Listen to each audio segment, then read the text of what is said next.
भारत के स्थानीय व्यापारी बर्बाद हो जाते।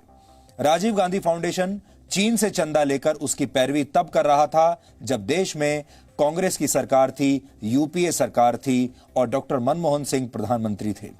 आज हम चीन और गांधी परिवार के रिश्तों पर एक बहुत बड़ा खुलासा करेंगे, जिससे आपको यह समझ में आ जाएगा कि चीन पर कांग्रेस पार्टी की इस चुप्पी का असली राज क्या है। इसके बाद हम आपके परिवार के उन बच्चों की बात करेंगे जो इस साल 1 से 15 जुलाई के बीच सीबीएसई की 10वीं और 12वीं क्लास की बोर्ड परीक्षाएं देने वाले थे। ये 30 लाख बच्चों और उनके परिवारों से जुड़ी बहुत बड़ी खबर है, इसलिए आप इसकी कुछ महत्वपूर्ण बातों को आज अभी से नोट कर लीजिए। सीबीएसई ने यह साफ कर दिया है कि 10वीं और 12वीं क्लास की बची हुई परीक्षाएं अब नहीं होंगी और इसका कारण है कोरोना वायरस यानी कोविड-19। अब 10वीं और 12वीं के छात्रों को इस साल पूर्व में हुए इंटरनल एग्जाम्स के आधार पर अंक दिए जाएंगे, यानी वही छात्र अच्छे नंबर लाएगा जिसने पूरे साल मेहनत की होगी। लेकिन 12वीं कक्षा के छात्रों के लिए एक ऑप्शनल एग्जाम का भी विकल्प होगा। यह परीक्षा कैसे होगी, कब होगी और कौन से छात्र इसमें हिस्सा ले पाएंगे, यह सब आपको आज हमारे विश्लेषण से समझ में आ जाएगा। इसलिए अगर आज आपके घर में कोई छात्र है जो 10वीं और 12वीं क्लास में पढ़ता है तो यह डीएनए जरूर देखिएगा। और आखिर में हम आपातकाल की बात करेंगे। आजकल आप अक्सर ये सुनते होंगे कि लोकतंत्र खतरे में है और लोकतंत्र की हत्या हो रही है, लेकिन भारत की आजादी के 73 वर्षों में सिर्फ एक तारीख ऐसी थी जब सही मायने में भारत के लोकतंत्र की हत्या हुई थी, और वो तारीख थी आज की तारीख, यानी 25 जून 1975। 45 वर्ष पहले आज ही के दिन आधी रात को देश में इमरजेंसी लगाई गई थी। देश में पहली बार ऐसा हुआ था जब मौलिक अधिकारों को निलंबित कर दिया गया था, प्रेस की आजादी छीन ली गई थी और जो भी सरकार का विरोध कर रहा था उसे जेल में डाल दिया गया था। सत्ता में बैठे कुछ लोग मनमाने तरीके से देश को चला रहे थे। आज सवाल यह है कि जब यह सब कुछ हो रहा था उस समय भारत के राष्ट्रपति क्या कर रहे थे। इंदिरा गांधी प्रधानमंत्री थी, लेकिन उनके मंत्रिमंडल में जो लोग थे उन्होंने विरोध क्यों नहीं किया। और पूरी की पूरी कांग्रेस पार्टी जो आजकल फ्रीडम ऑफ एक्सप्रेशन की चैंपियन बनती है, यह पूरी कांग्रेस पार्टी उस समय क्या कर रही थी, तब इसने कुछ बोला क्यों नहीं। सुप्रीम कोर्ट के जजों ने तब क्या किया था, उनकी क्या भूमिका थी। अगर किसी ने भी अपना राजधर्म निभा लिया होता तो शायद यह सब नहीं होता, लेकिन किसी ने कुछ नहीं किया और हमारी सारी संवैधानिक संस्थाएं एक के बाद एक ढह गई। आज भारत के हालात 1975 जैसे तो नहीं है, लेकिन कुछ चीजें आज भी नहीं बदली हैं। आपातकाल से हमने क्या सबक लिया, लेकिन सिर्फ कांग्रेस पार्टी ने इससे कोई सबक नहीं लिया है। 1975 में भी मां और बेटे मिलकर सरकार और पार्टी चला रहे थे और 2020 में भी मां और बेटा मिलकर ही उसी कांग्रेस पार्टी को चला रहे हैं। यानी अगर आप कांग्रेस पार्टी की बात करेंगे तो कुछ नहीं बदला। इसलिए आज हम ये समझने की कोशिश करेंगे 45 वर्षों के बाद भी कांग्रेस परिवारवाद के पंजे से बाहर क्यों नहीं निकल पाई। लेकिन सबसे पहले आज की तमाम बड़ी खबरें नॉनस्टॉप न्यूज में। लद्दाख में तनाव की स्थिति के बीच चीन एलएसी पर अपने सैनिकों की संख्या बढ़ा रहा है। सूत्रों के मुताबिक एलएसी पर भारतीय सेना की मजबूत स्थिति से चीन को अक्साई चिन पर अवैध कब्जा छिन जाने का डर है। चीन की तैयारियां देखते हुए भारत ने भी पूर्वी और उत्तरी लद्दाख में सेना की 3 डिवीजन पहुंचा दी है। 3 डिवीजन का मतलब 45,000 से ज्यादा भारतीय सैनिकों की तैनाती। केंद्र सरकार ने एलएसी के पास इंफ्रास्ट्रक्चर का निर्माण तेज करने का फैसला लिया है। लद्दाख में 54 नए मोबाइल टावर लगाने का काम शुरू हो गया है। लेह में 17, जंस्कार में 11, कारगिल में 19 और नुब्रा में 7 मोबाइल टावर लगाए जा रहे हैं। एलएसी के पास डेमचौक में भी मोबाइल टावर लगाया जाएगा। सीमा पर तनाव बढ़ाने के लिए भारत ने चीन को जिम्मेदार बताया है। भारतीय विदेश मंत्रालय के प्रवक्ता अनुराग श्रीवास्तव ने कहा कि भारत पहले ही ये साफ कर चुका है कि चीन सीमा पर जो तनाव है और 15 जून को गलवान में जो हिंसक झड़प हुई वो चीन की वजह से हुई। The conduct of Chinese forces this year has been in complete disregard of all mutually agreed norms. The deployment of large body of troops and changes in behavior has also been aggravated by unjustified and untenable claims. Bharat ने ये भी आरोप लगाया कि चीन ने पहले गलवान घाटी में भारतीय पेट्रोलिंग पार्टी को रोका और फिर सीमा पर स्थिति को बदलने की साजिश की। बिहार और उत्तर प्रदेश में भारी बारिश और बिजली गिरने से लोगों की मौत पर पीएम मोदी ने दुख जताया है। प्रधानमंत्री ने ट्वीट किया, बिहार और उत्तर प्रदेश के कुछ जिलों में भारी बारिश और आकाशीय बिजली गिरने से कई लोगों के निधन का दुखद समाचार मिला। राज्य सरकारें तत्परता के साथ राहत कार्यों में जुटी हैं। इस आपदा में जिन लोगों को अपनी जान गंवानी पड़ी है, उनके परिजनों के प्रति मैं अपनी संवेदना प्रकट करता हूं। बिहार में आंधी तूफान और बिजली गिरने से 91 लोगों की मौत हो गई। राज्य के 23 जिलों में बिजली गिरने से भारी नुकसान हुआ है। बिहार के आपदा प्रबंधन विभाग ने बताया कि सबसे ज्यादा 13 लोगों की मौत गोपालगंज जिले में हुई। बिजली गिरने से मधुबनी और नवादा जिले में भी 8 लोगों की मौत हुई। अगले 72 घंटों में बिहार के 16 जिलों में भारी बारिश होने का अलर्ट है। अगले 5 दिनों तक पूरे बिहार में वाइड स्प्रेड ऑलमोस्ट सभी जगहों पे बारिश होगी। यूपी के भी कुछ जिलों में भारी बारिश से नुकसान हुआ है। देवरिया जिले में 7 लोगों की मौत तेज बारिश और आंधी की वजह से हुई। प्रयागराज में बिजली गिरने से 2 लोगों की मौत हुई। केंद्रीय माध्यमिक शिक्षा बोर्ड ने 10वीं और 12वीं की बची हुई परीक्षाएं रद्द कर दी हैं। ये परीक्षा 1 जुलाई से 15 जुलाई के बीच होनी थी। सुप्रीम कोर्ट में आज सुनवाई में सॉलिसिटर जनरल तुषार मेहता ने ये जानकारी दी कि 10वीं की परीक्षाएं पूरी तरह से रद्द कर दी गई हैं, जबकि 12वीं के छात्रों की बची हुई परीक्षाएं जब हालात सामान्य होंगे तब करवाई जाएंगी और छात्रों को विकल्प भी मिलेगा कि या तो वो इंटरनल असेसमेंट के आधार पर मार्क्स लेंगे या फिर माहौल ठीक होने के बाद परीक्षाओं में शामिल होंगे। दिल्ली, महाराष्ट्र, ओडिशा ने सुप्रीम कोर्ट में हलफनामा देकर कहा था कि वो कोरोना वायरस के बढ़ते संक्रमण की वजह से बोर्ड परीक्षाएं करवा पाने में असमर्थ हैं। देश में आपातकाल की 45वीं बरसी पर आज प्रधानमंत्री मोदी ने लोकतंत्र की रक्षा करने वालों को नमन किया। पीएम मोदी ने कहा कि लोकतंत्र के बलिदानियों को देश कभी नहीं भूलेगा। आपातकाल में देश के हर नागरिक को लगने लगा था कि उसका कुछ छीन लिया गया है। गृह मंत्री अमित शाह ने भी आपातकाल की बरसी पर ट्वीट किया, 45 साल पहले सत्ता के लिए एक परिवार के लिए आपातकाल लगाया गया, देश को जेल में बदल दिया गया। कांग्रेस आपातकाल की मानसिकता से बाहर नहीं आ पाई है। जो नेता परिवार से नहीं है, उन्हें बोलने नहीं दिया जाता। बीजेपी अध्यक्ष जेपी नड्डा ने कहा, कांग्रेस ने राजनीतिक स्वार्थ के लिए देश में आपातकाल लगाया। बीजेपी के महासचिव राम माधव ने इंदिरा गांधी की तुलना जर्मनी के तानाशाह हिटलर से की। रूस भारत को 2 से 3 महीनों में कई अहम रक्षा उपकरण की डिलीवरी कर सकता है। रूस की पुतिन सरकार से जुड़े सूत्रों के मुताबिक भारत सरकार से जैसे ही संबंधित रक्षा उपकरणों की लिस्ट मिलेगी, वैसे ही रूस उनकी जल्द डिलीवरी देने की कोशिश करेगा। 3 दिन के मॉस्को दौरे में रक्षा मंत्री राजनाथ सिंह ने रूस के उप प्रधानमंत्री यूरी बोरिसोव से मुलाकात के बाद कहा था कि भारत सरकार के सभी प्रस्तावों पर रूस ने सकारात्मक प्रतिक्रिया दी है। रूस के रक्षा सूत्रों के मुताबिक भारत ने S-400 मिसाइल सिस्टम और सुखोई 30 लड़ाकू विमानों की खेप जल्द देने की मांग नहीं की है। इसके बावजूद रूस इनकी डिलीवरी जल्द ही भारत को देने की कोशिश कर रहा है। चीन से राजीव गांधी फाउंडेशन को फंडिंग पर हुए खुलासे पर केंद्रीय कानून मंत्री रविशंकर प्रसाद ने कहा कि कांग्रेस को बताना चाहिए कि चीन ने उसे चंदा क्यों दिया।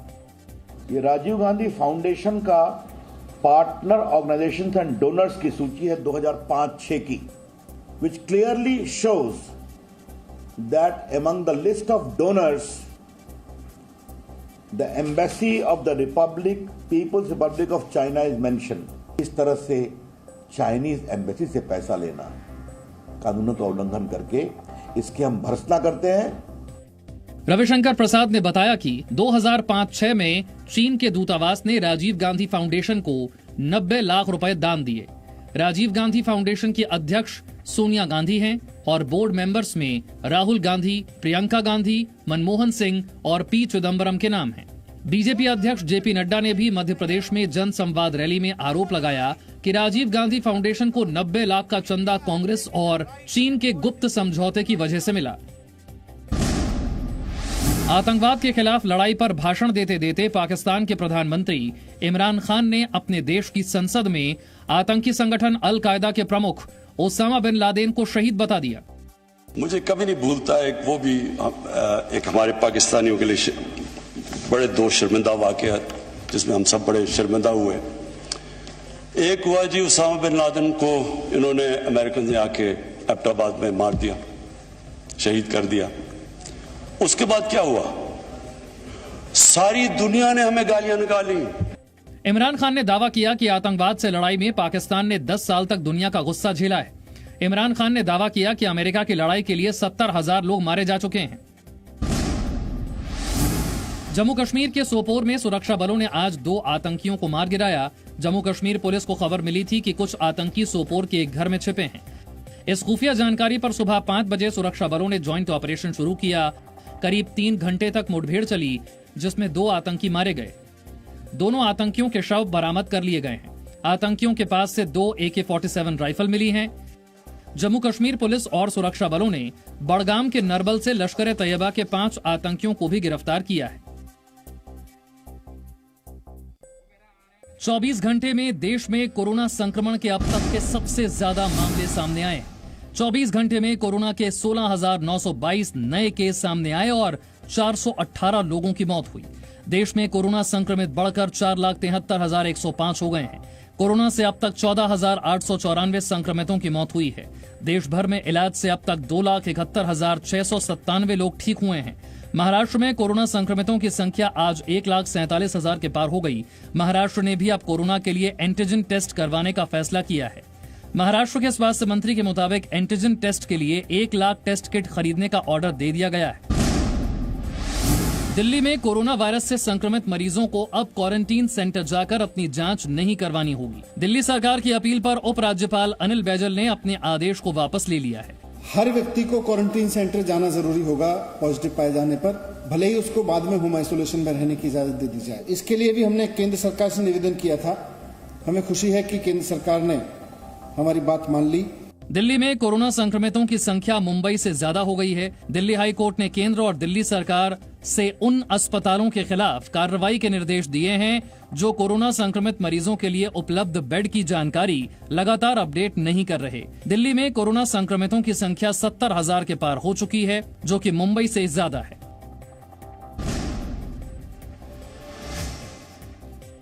आप सब जानते हैं डीएनए एक पारिवारिक शो है और हम हमेशा आपके परिवार की चिंता करते हैं। राजनीति तो होती रहेगी, बाकी चीजें भी होती रहेंगी, लेकिन आज सबसे पहले हम आपके परिवार की बात करेंगे और इसीलिए हम ऐसी खबरों को सबसे बड़ी खबर मानते हैं जो आपके परिवार से जुड़ी होती है। अगर आपके परिवार में ऐसे बच्चे हैं, ऐसे छात्र हैं, ऐसे युवा हैं जो इस साल 10वीं या 12वीं कक्षा की बोर्ड की परीक्षा देने वाले थे, तो ये खबर आपको ध्यान से देखनी चाहिए और इसीलिए इस खबर को आज हम सबसे पहले ले रहे हैं। कोरोना वायरस के खतरे को देखते हुए central board of secondary education यानी सीबीएसई ने 10वीं और 12वीं कक्षा के बचे हुए बोर्ड एग्जाम्स को रद्द करने का फैसला किया है। ये परीक्षाएं 1 से 15 जुलाई के बीच होने वाली थी। सीबीएसई की तरफ से यह जानकारी केंद्र सरकार ने आज सुप्रीम कोर्ट को दी है और वहीं से हम आपको दे रहे हैं। और इन जानकारियों को आप आज बहुत ध्यान से सुन भी लीजिए और नोट भी कर लीजिए और अगर आपको लगता है कि ये शेयर करनी चाहिए तो आप अपने परिवार और दोस्तों के साथ शेयर भी कर सकते हैं, क्योंकि आप में से बहुत सारे लोग ऐसे होंगे जिनके परिवार में या उनके दोस्तों के परिवार में ऐसे बच्चे होंगे जो 10वीं और 12वीं की परीक्षाएं देने वाले हैं। अब जो नई जानकारी आई है उसके मुताबिक 10वीं कक्षा की बची हुई परीक्षाएं अब नहीं होंगी। छात्रों को पिछली 3 आंतरिक परीक्षाओं यानी इंटरनल एग्जाम्स में उनके प्रदर्शन के आधार पर ही उसी हिसाब से नंबर दे दिए जाएंगे। 12वीं कक्षा के करीब 12 लाख छात्रों को भी पिछले 3 इंटरनल एग्जाम्स के आधार पर ही नंबर दे दिए जाएंगे और उसी हिसाब से उनका प्रदर्शन तय होगा। यानी अब यह बहाना नहीं चलेगा कि आखिर इंटरनल एग्जाम से क्या होता है और प्री बोर्ड एग्जाम्स तो समय की बर्बादी है। अब उसी छात्र को अच्छे नंबर मिलेंगे, अच्छे अंक मिलेंगे जिसने पूरे साल मेहनत की होगी। हालांकि जब देश में कोविड-19 की स्थिति सुधरने लगेगी तब सीबीएसई द्वारा 12वीं कक्षा के छात्रों के लिए एक इंप्रूवमेंट एग्जाम आयोजित किया जाएगा।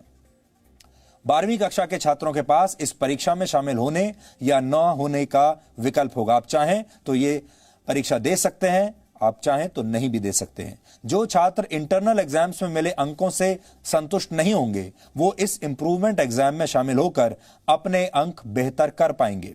लेकिन यह विकल्प 10वीं कक्षा के छात्रों के लिए नहीं होगा, सिर्फ 12वीं कक्षा के छात्रों के लिए यह विकल्प होगा। आपने देखा होगा इससे पहले जो 10वीं और 12वीं के जो छात्र होते थे वो यही सोचते थे हमेशा कि जो स्कूल के इंटरनल एग्जाम्स हैं इन पर ज्यादा ध्यान देने की जरूरत नहीं है, प्री बोर्ड एग्जाम में भी ज्यादा ध्यान देने की जरूरत नहीं है, असली नंबर तो हम बोर्ड की परीक्षाओं में ही लेंगे, सारा ध्यान बोर्ड की परीक्षा में लगाएंगे और पूरे साल नहीं, बोर्ड की परीक्षा से 2 महीना पहले पढ़ लेंगे। लेकिन आज ऐसे सारे लोगों को ये समझ में आ रहा होगा कि मेहनत पूरे साल करनी चाहिए, पढ़ाई पूरे साल करनी चाहिए। इस फैसले का असर देश के उन 30 लाख छात्रों पर पड़ेगा जिन्हें इस वर्ष सीबीएसई बोर्ड की परीक्षाएं देनी थी, जिनमें 10वीं कक्षा के 18 लाख और 12वीं कक्षा के 12 लाख छात्र शामिल हैं। मार्किंग की नई व्यवस्था और उससे जुड़े सवालों पर शुक्रवार को केंद्र सरकार द्वारा एक अधिसूचना जारी की जाएगी। कोरोना वायरस की वजह से मार्च के महीने में देश भर में 12वीं कक्षा के कई विषयों की परीक्षाएं तब हो नहीं पाई थी लॉकडाउन की वजह से, यानी इन परीक्षाओं को बीच में ही तब रोकना पड़ा था।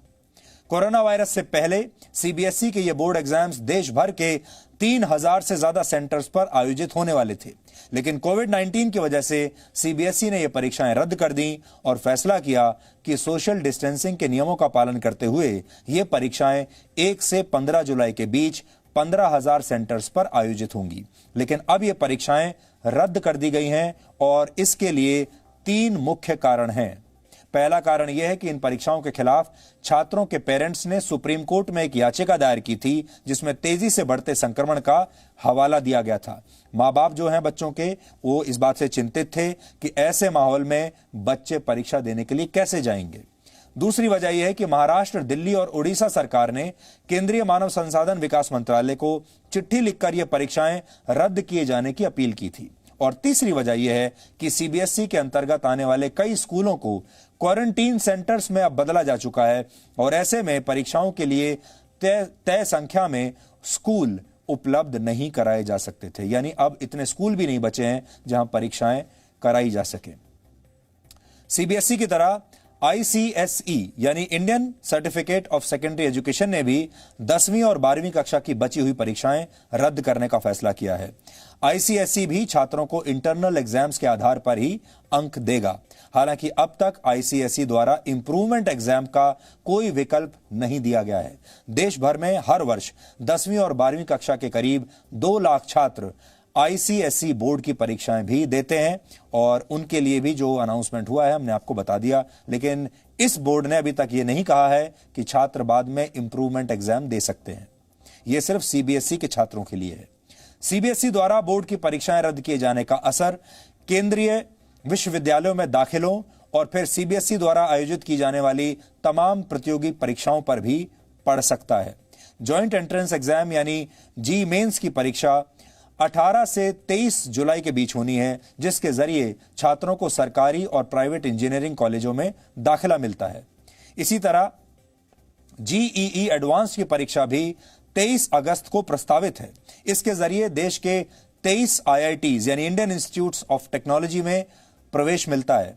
National eligibility cum entrance exam यानी नीट की परीक्षा भी 26 जुलाई को होनी है, जिसके आधार पर मेडिकल कॉलेजों में एमबीबीएस और अन्य मेडिकल कोर्सेज में दाखिला मिलता है। इन सब पर अब असर पड़ेगा। लेकिन सीबीएसई द्वारा 12वीं की परीक्षाएं रद्द किए जाने के बाद अब इन परीक्षाओं के भविष्य पर भी काफी हद तक संशय पैदा हो गया है और हो सकता है कि सरकार को इनके बारे में भी पुनर्विचार करना पड़े। इस पूरी खबर को जानने के बाद भी अगर आपके मन में कुछ सवाल रह गए हैं तो उनके जवाब भी हम देने की आज आपको कोशिश करेंगे ताकि आपके मन में कोई कंफ्यूजन ना रहे। पहला सवाल आपके मन में हो सकता है वो ये हो कि क्या इस वर्ष 10वीं क्लास की बची हुई परीक्षाएं नहीं होंगी?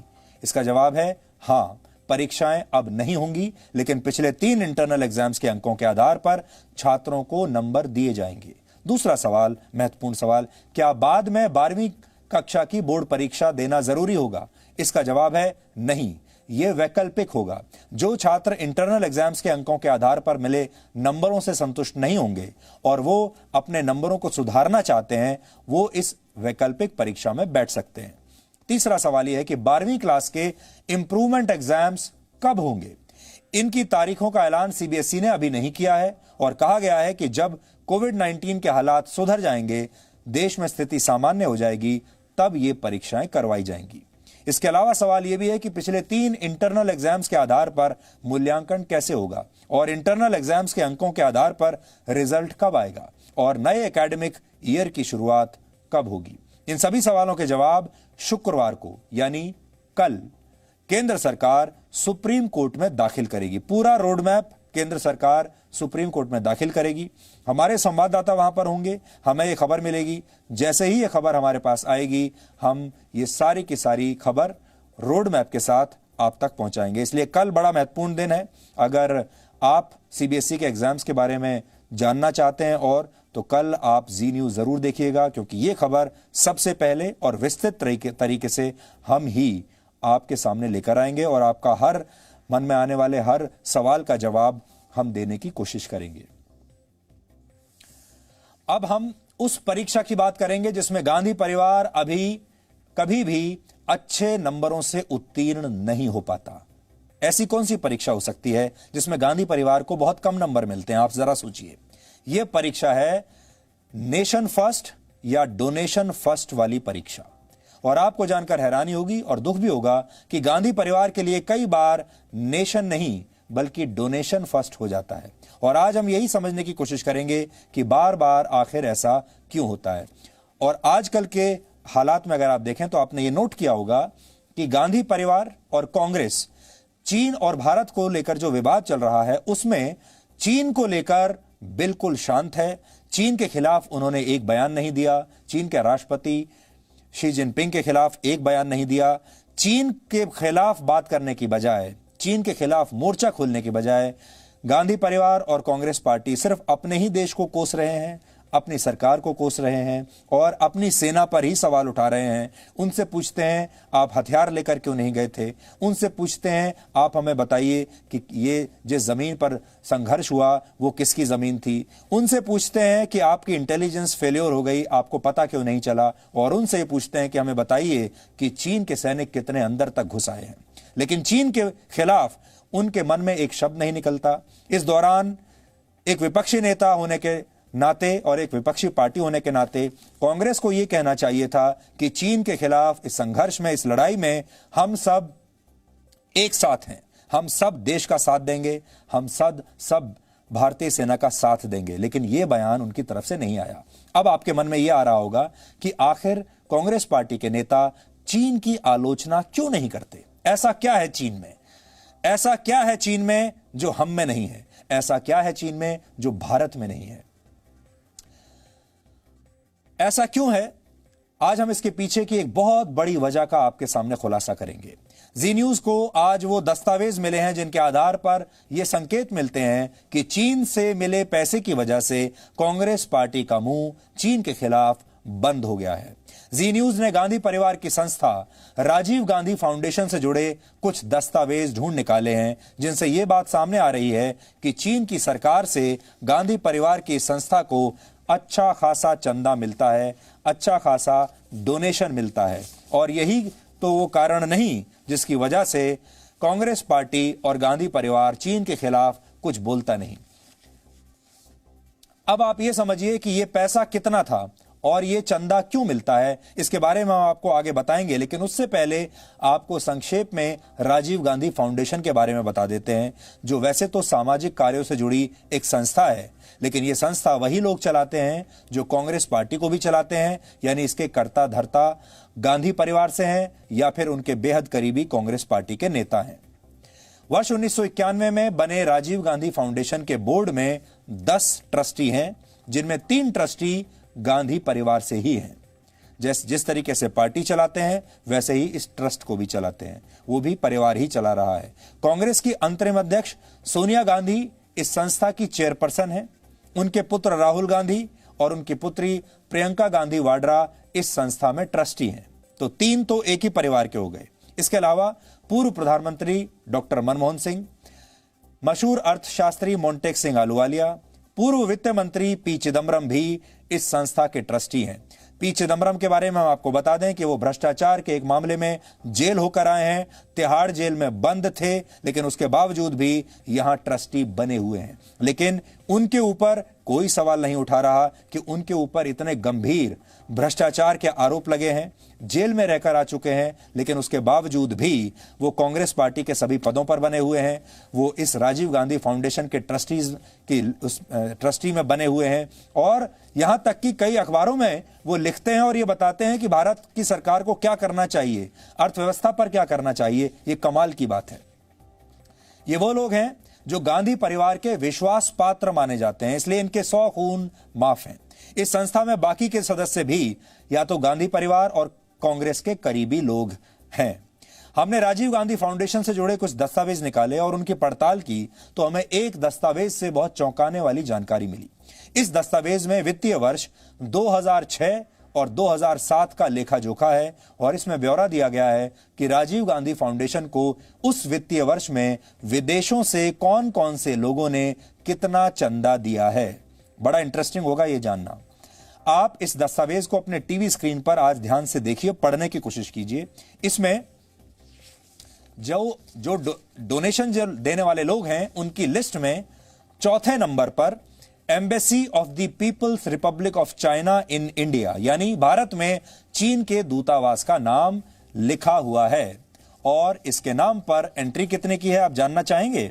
इसके नाम पर एंट्री है 90 लाख रुपए, जो राजीव गांधी फाउंडेशन को 4 दिसंबर 2006 को यह डोनेशन दी गई थी। 2006 में सरकार किसकी थी आप याद करके देखिए। 2006 में भारत में सरकार थी यूपीए की, कांग्रेस की। प्रधानमंत्री कौन थे? डॉक्टर मनमोहन सिंह। कौन से डॉक्टर मनमोहन सिंह? जो इसी राजीव गांधी फाउंडेशन के ट्रस्टीज में से एक हैं। अब आप सोचिए कि कैसे सरकार चलती होगी। अब सवाल यह है कि भारत में चीन का दूतावास आखिर उस राजीव गांधी फाउंडेशन को इतनी बड़ी रकम क्यों दे रहा था, जो संस्था सीधे सीधे गांधी परिवार की संस्था है। इसके बाद हमने राजीव गांधी फाउंडेशन से जुड़े कुछ और दस्तावेज निकाले। हमें इस संस्था की वर्ष 2005 और 2006 की सालाना रिपोर्ट मिली। इसमें जब हमने पार्टनर ऑर्गेनाइजेशंस एंड डोनर्स की लिस्ट देखी तो वहां पर हमें embassy of the peoples Republic of China के साथ साथ government of peoples Republic of China का नाम भी साफ साफ दिखाई दिया। आप इसे भी अपनी टीवी स्क्रीन पर इस समय देख सकते हैं और पढ़ भी सकते हैं। यानी चीन के दूतावास और चीन की सरकार को गांधी परिवार की संस्था राजीव गांधी फाउंडेशन को अपना पार्टनर मानती रही है और दोनों जगह से उसे डोनेशंस मिलते रहे हैं। हमने आपको राजीव गांधी फाउंडेशन का वर्ष 2006 और 2007 का दस्तावेज दिखाया, जिसमें चीन के दूतावास से 90 लाख रुपए मिलने का जिक्र किया गया है। अब आपको इससे एक वर्ष पहले यानी वर्ष 2006 की एक खबर और एक तस्वीर दिखा रहे हैं। यह खबर और यह तस्वीर हमें भारत में चीन के दूतावास की वेबसाइट से मिली है। इसमें राजीव गांधी फाउंडेशन को चीन से 10 लाख रुपए मिलने का जिक्र है। इसमें राजीव गांधी फाउंडेशन के तत्कालीन महासचिव और भारत में चीन के तत्कालीन राजदूत के बीच मुलाकात की तस्वीर भी है। इसमें कहा गया है कि सामाजिक कार्यों के लिए चीन द्वारा राजीव गांधी फाउंडेशन को 10 लाख रुपए की वित्तीय मदद दी गई है। लेकिन ऐसा क्या था कि राजीव गांधी फाउंडेशन को चीन कभी 10 लाख रुपए तो कभी 90 लाख रुपए चंदे के तौर पर दे रहा था? आपको यह भी ध्यान रखना चाहिए कि 2006 और 2007 का यह वो वक्त था जब देश में कांग्रेस की सरकार थी और डॉक्टर मनमोहन सिंह प्रधानमंत्री थे। फिर से आपको बता दूं, डॉक्टर मनमोहन सिंह राजीव गांधी फाउंडेशन में भी ट्रस्टी हैं, लेकिन रिमोट कंट्रोल सोनिया गांधी के पास था और सोनिया गांधी को एक तरह से सुपर प्राइम मिनिस्टर उस समय माना जाता था। अगर उसी गांधी परिवार की संस्था राजीव गांधी फाउंडेशन की चीन से फंडिंग हो रही थी तो इसके पीछे जरूर चीन का कोई लालच रहा होगा और इसी से यह संदेह पैदा होता है कि क्या इस चंदे के एवज में चीन और कांग्रेस के बीच वाकई कोई लेन देन हो रहा था, वाकई कोई रिश्ता दोनों के बीच में था। और इसे समझने के लिए हम आपको राजीव गांधी फाउंडेशन की 2009 से 2011 की एक रिपोर्ट का एक हिस्सा दिखाते हैं। इस रिपोर्ट में यह जिक्र किया गया है कि कैसे 2009 और 2010 में राजीव गांधी फाउंडेशन के तहत भारत और चीन के बीच फ्री ट्रेड एग्रीमेंट यानी FTA की संभावनाओं पर 2 अध्ययन किए गए, यानी 2 स्टडीज की गई। इस अध्ययन के जरिए समझा गया कि भारत और चीन के बीच मुक्त व्यापार समझौता कैसे हो सकता है, फ्री ट्रेड एग्रीमेंट कैसे हो सकता है, इसमें क्या समस्याएं हैं, ऐसे समझौते से क्या फायदा और क्या नुकसान है। लेकिन इस स्टडी का निष्कर्ष जब आप सुनेंगे तो आप हैरान रह जाएंगे और आपको पूरा कनेक्शन, पूरा रिश्ता दोनों के बीच में समझ में आ जाएगा। राजीव गांधी फाउंडेशन के इस अध्ययन में भारत और चीन के बीच मुक्त व्यापार समझौते पर जोर दिया गया। इसमें यह कहा गया कि मुक्त व्यापार समझौते से चीन को फायदा जरूर होगा, लेकिन ऐसे समझौतों में किसी का फायदा और किसी का नुकसान तो होता ही है। भारत और चीन अपने अपने फायदे और नुकसान का संतुलन बना सकते हैं। इस स्टडी में आगे कहा गया कि मुक्त व्यापार समझौते की जरूरत चीन से ज्यादा इस समय भारत को है और द्विपक्षीय रिश्तों को बेहतर करने के लिए इस दिशा में प्रयास करना चाहिए। ये बातें तब कही गई जब इस अध्ययन में यह भी माना गया कि भारत के साथ व्यापार में असंतुलन से चीन का फायदा हो रहा है। अब आप सोचिए कि 2006 और 2007 में राजीव गांधी फाउंडेशन को चीन से चंदा मिल रहा था और इसके बाद यही राजीव गांधी फाउंडेशन भारत और चीन के बीच एक नहीं दो बार FTA फ्री ट्रेड एग्रीमेंट के लिए स्टडी करवा रहा था, जिसमें यह निष्कर्ष निकाला जा रहा था कि भारत और चीन के बीच मुक्त व्यापार समझौता किया जाना चाहिए। यानी चीन के लिए एक तरह से लॉबिंग हो रही थी। और ये जो रिश्ते होते हैं कई बार ये समझ में नहीं आते, आम जनता को तो कभी पता ही नहीं चलता कि पर्दे के पीछे हो क्या रहा है। लेकिन ये बड़े बड़े जो नेता होते हैं, बड़ी बड़ी पार्टियां होती हैं, ये इसी तरह के समझौते और इसी तरह के रिश्ते एक दूसरे से रखते हैं, एक दूसरे को मदद लेते रहते हैं, एक दूसरे से मदद लेते रहते हैं।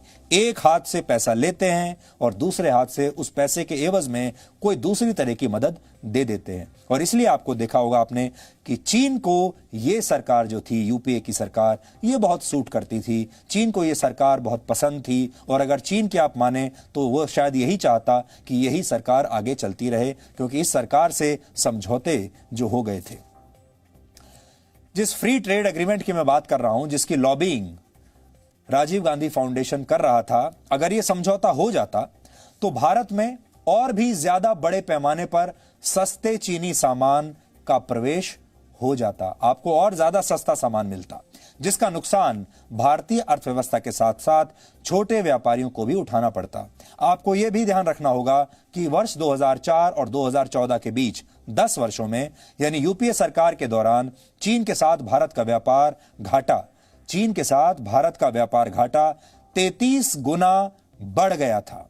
यानी चीन से आयात हमारे निर्यात से बहुत ज्यादा हो गया था। हमने चीन से आयात जबरदस्त तरीके से अपने बाजार को चीन के लिए खोल दिया था।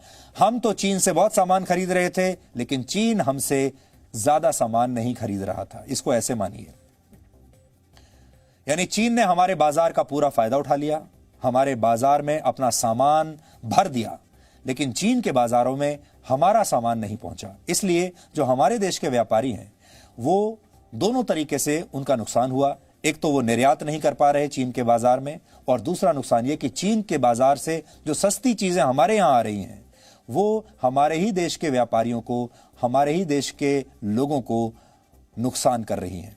अब ऐसी बातों को सुनकर कौन नहीं मानेगा कि चीन के कहने पर ही राजीव गांधी फाउंडेशन इस तरह की स्टडी करवा रहा था। आपको यह भी ध्यान रखना चाहिए कि तब कांग्रेस की सरकार होने की वजह से राजीव गांधी फाउंडेशन देश की सबसे शक्तिशाली संस्थाओं में से एक थी, और इसकी बातों का सीधा मतलब यह था कि इसकी कही एक एक बात सीधे गांधी परिवार द्वारा कही गई बात मानी जाती थी। यानी आप राजीव गांधी फाउंडेशन को ना नहीं कह सकते थे। आपको उसे डोनेशन भी देना है, आपको उसे जमीन भी देनी है, आपको सारी सुविधाएं देनी है। इसलिए उस जमाने में जो राज्य सरकारें भी हुआ करती थी, जहां जहां कांग्रेस की सरकारें थीं, जिन राज्यों में, वो अपने अपने हिसाब से राजीव गांधी फाउंडेशन को जो भी मदद देना चाहती थी वो दिया करती थी, और वो हर तरह की मदद होती थी, चाहे पैसे की मदद हो, चाहे उन्हें जमीन देने की मदद हो। यहां आपको यह भी ध्यान रखना चाहिए कि पिछले कई दिनों से कांग्रेस और चीन की कम्युनिस्ट पार्टी से जुड़े एक समझौते की बड़ी चर्चा हो रही है। आपने इसकी तस्वीरें भी अब तक देख ली होंगी। ऐसी खबरें हैं कि 2008 में कांग्रेस और चीन की कम्युनिस्ट पार्टी के बीच एक समझौता हुआ था, जिसमें कहा गया था कि दोनों पार्टियां अहम मुद्दों पर एक दूसरे से चर्चा करेंगी। ये आप देख लीजिए, ये तस्वीर है जिसमें राहुल गांधी बैठे हुए हैं, दस्तखत कर रहे हैं, और पीछे सोनिया गांधी और शी जिनपिंग खड़े हुए हैं और उनके बगल में आनंद शर्मा खड़े हुए हैं। उस समझौते से जुड़ी यह तस्वीर आजकल काफी सोशल मीडिया पर चल रही है और यह दावा किया जा रहा है कि यह तभी की तस्वीर है जिसमें कांग्रेस के तत्कालीन महासचिव राहुल गांधी और चीन की कम्युनिस्ट पार्टी के नेता समझौते पर हस्ताक्षर कर रहे हैं। और इनके पीछे आप देख ही सकते हैं सोनिया गांधी और शी जिनपिंग खड़े हुए दिख रहे हैं। तब शी जिनपिंग चीन के राष्ट्रपति नहीं थे, तब शी जिनपिंग चीन के उपराष्ट्रपति थे और उन्हें चीन के भावी नेता के तौर पर देखा जाता था। इसलिए यहां यह भी समझ लीजिए कि शी जिनपिंग राष्ट्रपति बनने से पहले ही गांधी परिवार के काफी करीबी रहे, गांधी परिवार के साथ उनके रिश्ते रहे, वो जानते थे कि किस तरह का समझौता हुआ है। इसलिए राष्ट्रपति बनने के बाद भी उनके मन में गांधी परिवार के लिए एक सॉफ्ट कॉर्नर जरूर रहा होगा और गांधी परिवार के मन में भी उनके प्रति एक सॉफ्ट कॉर्नर होगा। गांधी परिवार और कांग्रेस की चीन से नजदीकियां अब किसी से छुपी नहीं है। वर्ष 2007 में कांग्रेस अध्यक्ष के तौर पर सोनिया गांधी 5 दिन के चीन दौरे पर गई थी, जहां वो चीन की कम्युनिस्ट पार्टी के महासचिव और तत्कालीन राष्ट्रपति हु जिनताओ से मिली थी। सोनिया गांधी के साथ इस दौरे पर राहुल गांधी, गांधी परिवार के कुछ करीबी नेता और तत्कालीन सरकार के कुछ मंत्री भी गए थे। वो तस्वीरें भी आप देख लीजिए। राहुल गांधी दिखाई दे रहे हैं आपको सोनिया गांधी इसमें दिखाई दे रही हैं और ये वीडियो है। डॉक्टर करण सिंह आपको दिखाई दे रहे हैं वहां बैठे हुए। 2007 की तस्वीरें हैं। कांग्रेस की सरकार देश में चल रही थी, डॉक्टर मनमोहन सिंह की सरकार थी, Sonia Gandhi super prime minister थी। इसके अगले वर्ष यानी 2008 में तत्कालीन प्रधानमंत्री मनमोहन सिंह चीन के पहले दौरे पर गए। अब आप सोचिए, किसी पार्टी का अध्यक्ष चीन का दौरा पहले करता था और प्रधानमंत्री का दौरा उसके बाद होता था। यानी चीन को पता था कि भारत में असली पावर किसके पास है। 2008 में भी सोनिया गांधी अपने पूरे परिवार को लेकर बीजिंग गई थी, क्योंकि उन्हें ओलंपिक खेलों के उद्घाटन समारोह में शामिल होने का खास न्योता दिया गया था। आप देखिए क्या रिश्ते थे, क्या रसूख था। आपको यह भी याद होगा कि 2017 में जब डोकलाम में भारत के सैनिक चीन के सामने डटकर खड़े हुए थे, तो उस वक्त राहुल गांधी चीन के राजदूत से मिलने के लिए गए थे, उनके साथ डिनर कर रहे थे और इसमें राहुल गांधी के साथ उनके जीजा रॉबर्ट वाड्रा भी थे, रॉबर्ट वाड्रा का परिवार भी था। यानी ये एक तरीके से पारिवारिक मिलन था। आप देख सकते हैं राहुल गांधी यहां पर खड़े हुए हैं चीन के राजदूत के साथ, प्रियंका गांधी वाड्रा खड़ी हुई हैं, रॉबर्ट वाड्रा हैं और उनके पुत्र भी आपको दिखाई दे रहे हैं। पूरा की पूरा एक पारिवारिक मिलन हो रहा है चीन के दूतावास में। अब जब राजीव गांधी फाउंडेशन में चीन की फंडिंग का खुलासा हुआ है, तो ये सब पुरानी बातें एक बार फिर से नए सिरे से याद आ रही हैं और इसमें कई सवाल उठ रहे हैं कि चीन और कांग्रेस के बीच का रिश्ता क्या कहलाता है। आज इस पर बीजेपी की प्रतिक्रिया क्या थी और कांग्रेस ने भी इसका क्या जवाब दिया, ये दोनों ही आपको देखने चाहिए। ये राजीव गांधी फाउंडेशन का पार्टनर ऑर्गेनाइजेशन एंड डोनर्स की सूची है 2005-6 की, which clearly shows that among the list of donors the embassy of the peoples Republic of China is mention. Congress party जवाब दे कि चीन के साथ इतना प्रेम क्यों बढ़ गया था कि पार्टी के साथ एमओयू हो रहा है, राजीव गांधी फाउंडेशन को चाइनीज एम्बेसी पैसे दे रही है और आपके द्वारा इंडो चाइना की एक स्पेशल स्टडी की जा रही है और उसमें कहा जा रहा है कि चाइना के साथ फ्री ट्रेड एग्रीमेंट कॉम्प्रिहेंसिव होना चाहिए और ये दोनों पक्षों के लिए उचित होगा, हित में होगा। यह है बड़ी कहानी। इस तरह से चाइनीज एम्बेसी से पैसा लेना, कानूनों का उल्लंघन करके, इसकी हम भर्त्सना करते हैं। देश इसका जवाब चाहता है और हमारे पास और भी बहुत मटेरियल है। हम बताएंगे कि राजीव गांधी संगठन और कांग्रेस पार्टी के क्या क्या संबंध रहे हैं। आज इस मौके पर चीन दुस्साहस कर दोबारा भारत की सीमा पर कब्जा कर रहा है और सरकार आंखें मूंदे केवल और केवल विपक्ष पर हमले में व्यस्त है।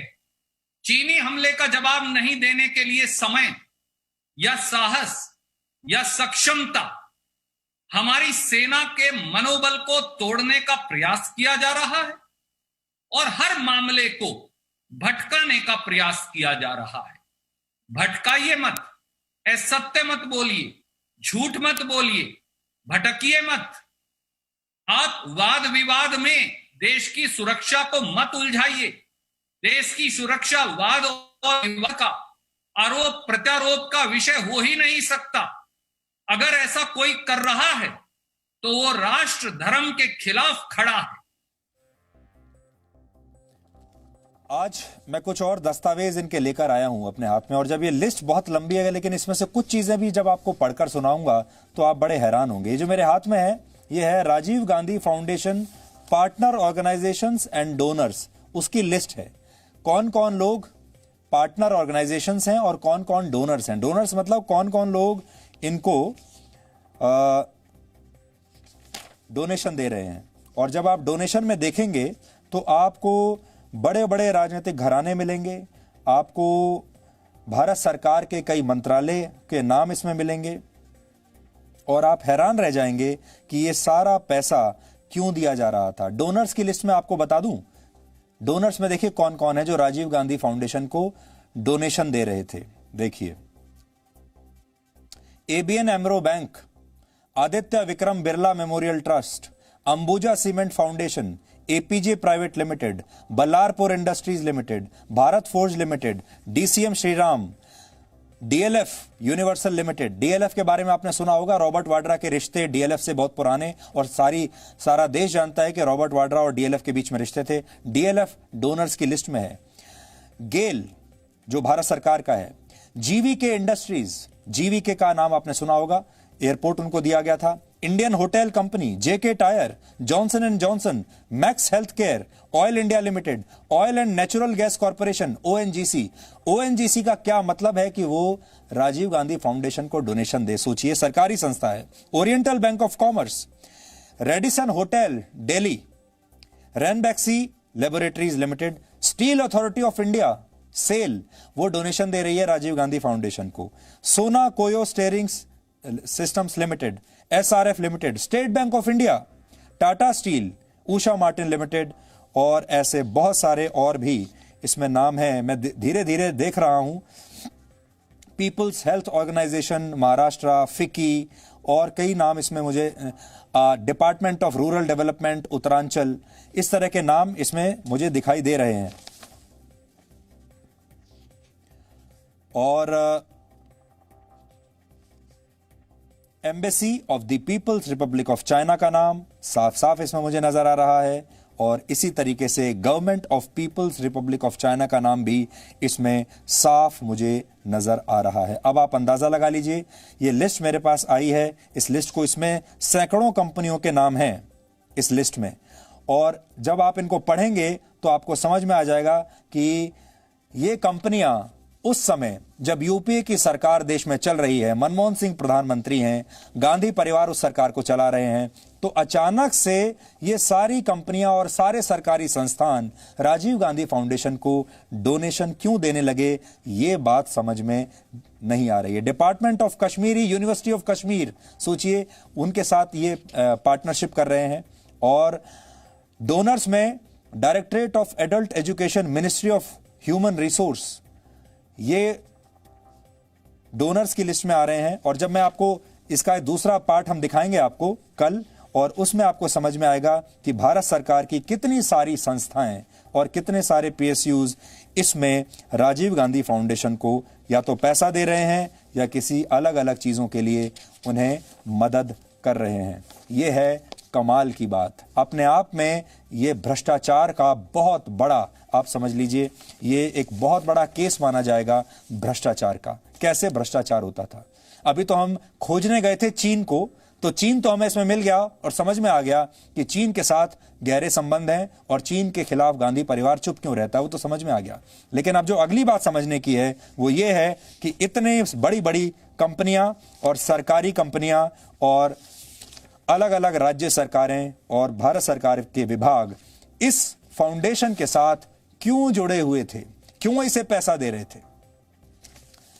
तो जब कोई सरकार या पार्टी देश के दुश्मनों से पैसा लेती है तो इसका नतीजा क्या होता है हम यहां देख चुके हैं। अब आपको यह देखना चाहिए, जब कोई सरकार फ्री वाली योजनाओं पर अपना खजाना लुटाती है तो उस राज्य का क्या हाल होता है। आज ये खबर हम इसलिए कर रहे हैं क्योंकि हमारे देश की राजधानी दिल्ली में कोरोना वायरस से संक्रमित लोगों की संख्या 71,000 से ज्यादा हो चुकी है और इस मामले में दिल्ली ने अब मुंबई को भी पीछे छोड़ दिया है।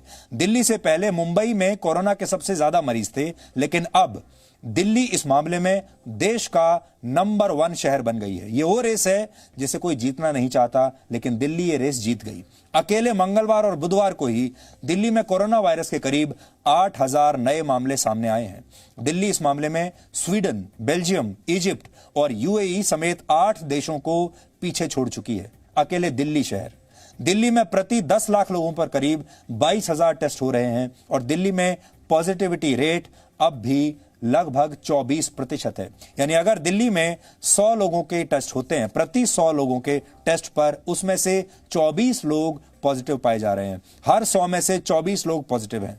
दिल्ली में इस वायरस से करीब 2,500 लोगों की मौत हो चुकी है। यह भी बड़ा आंकड़ा माना जाएगा।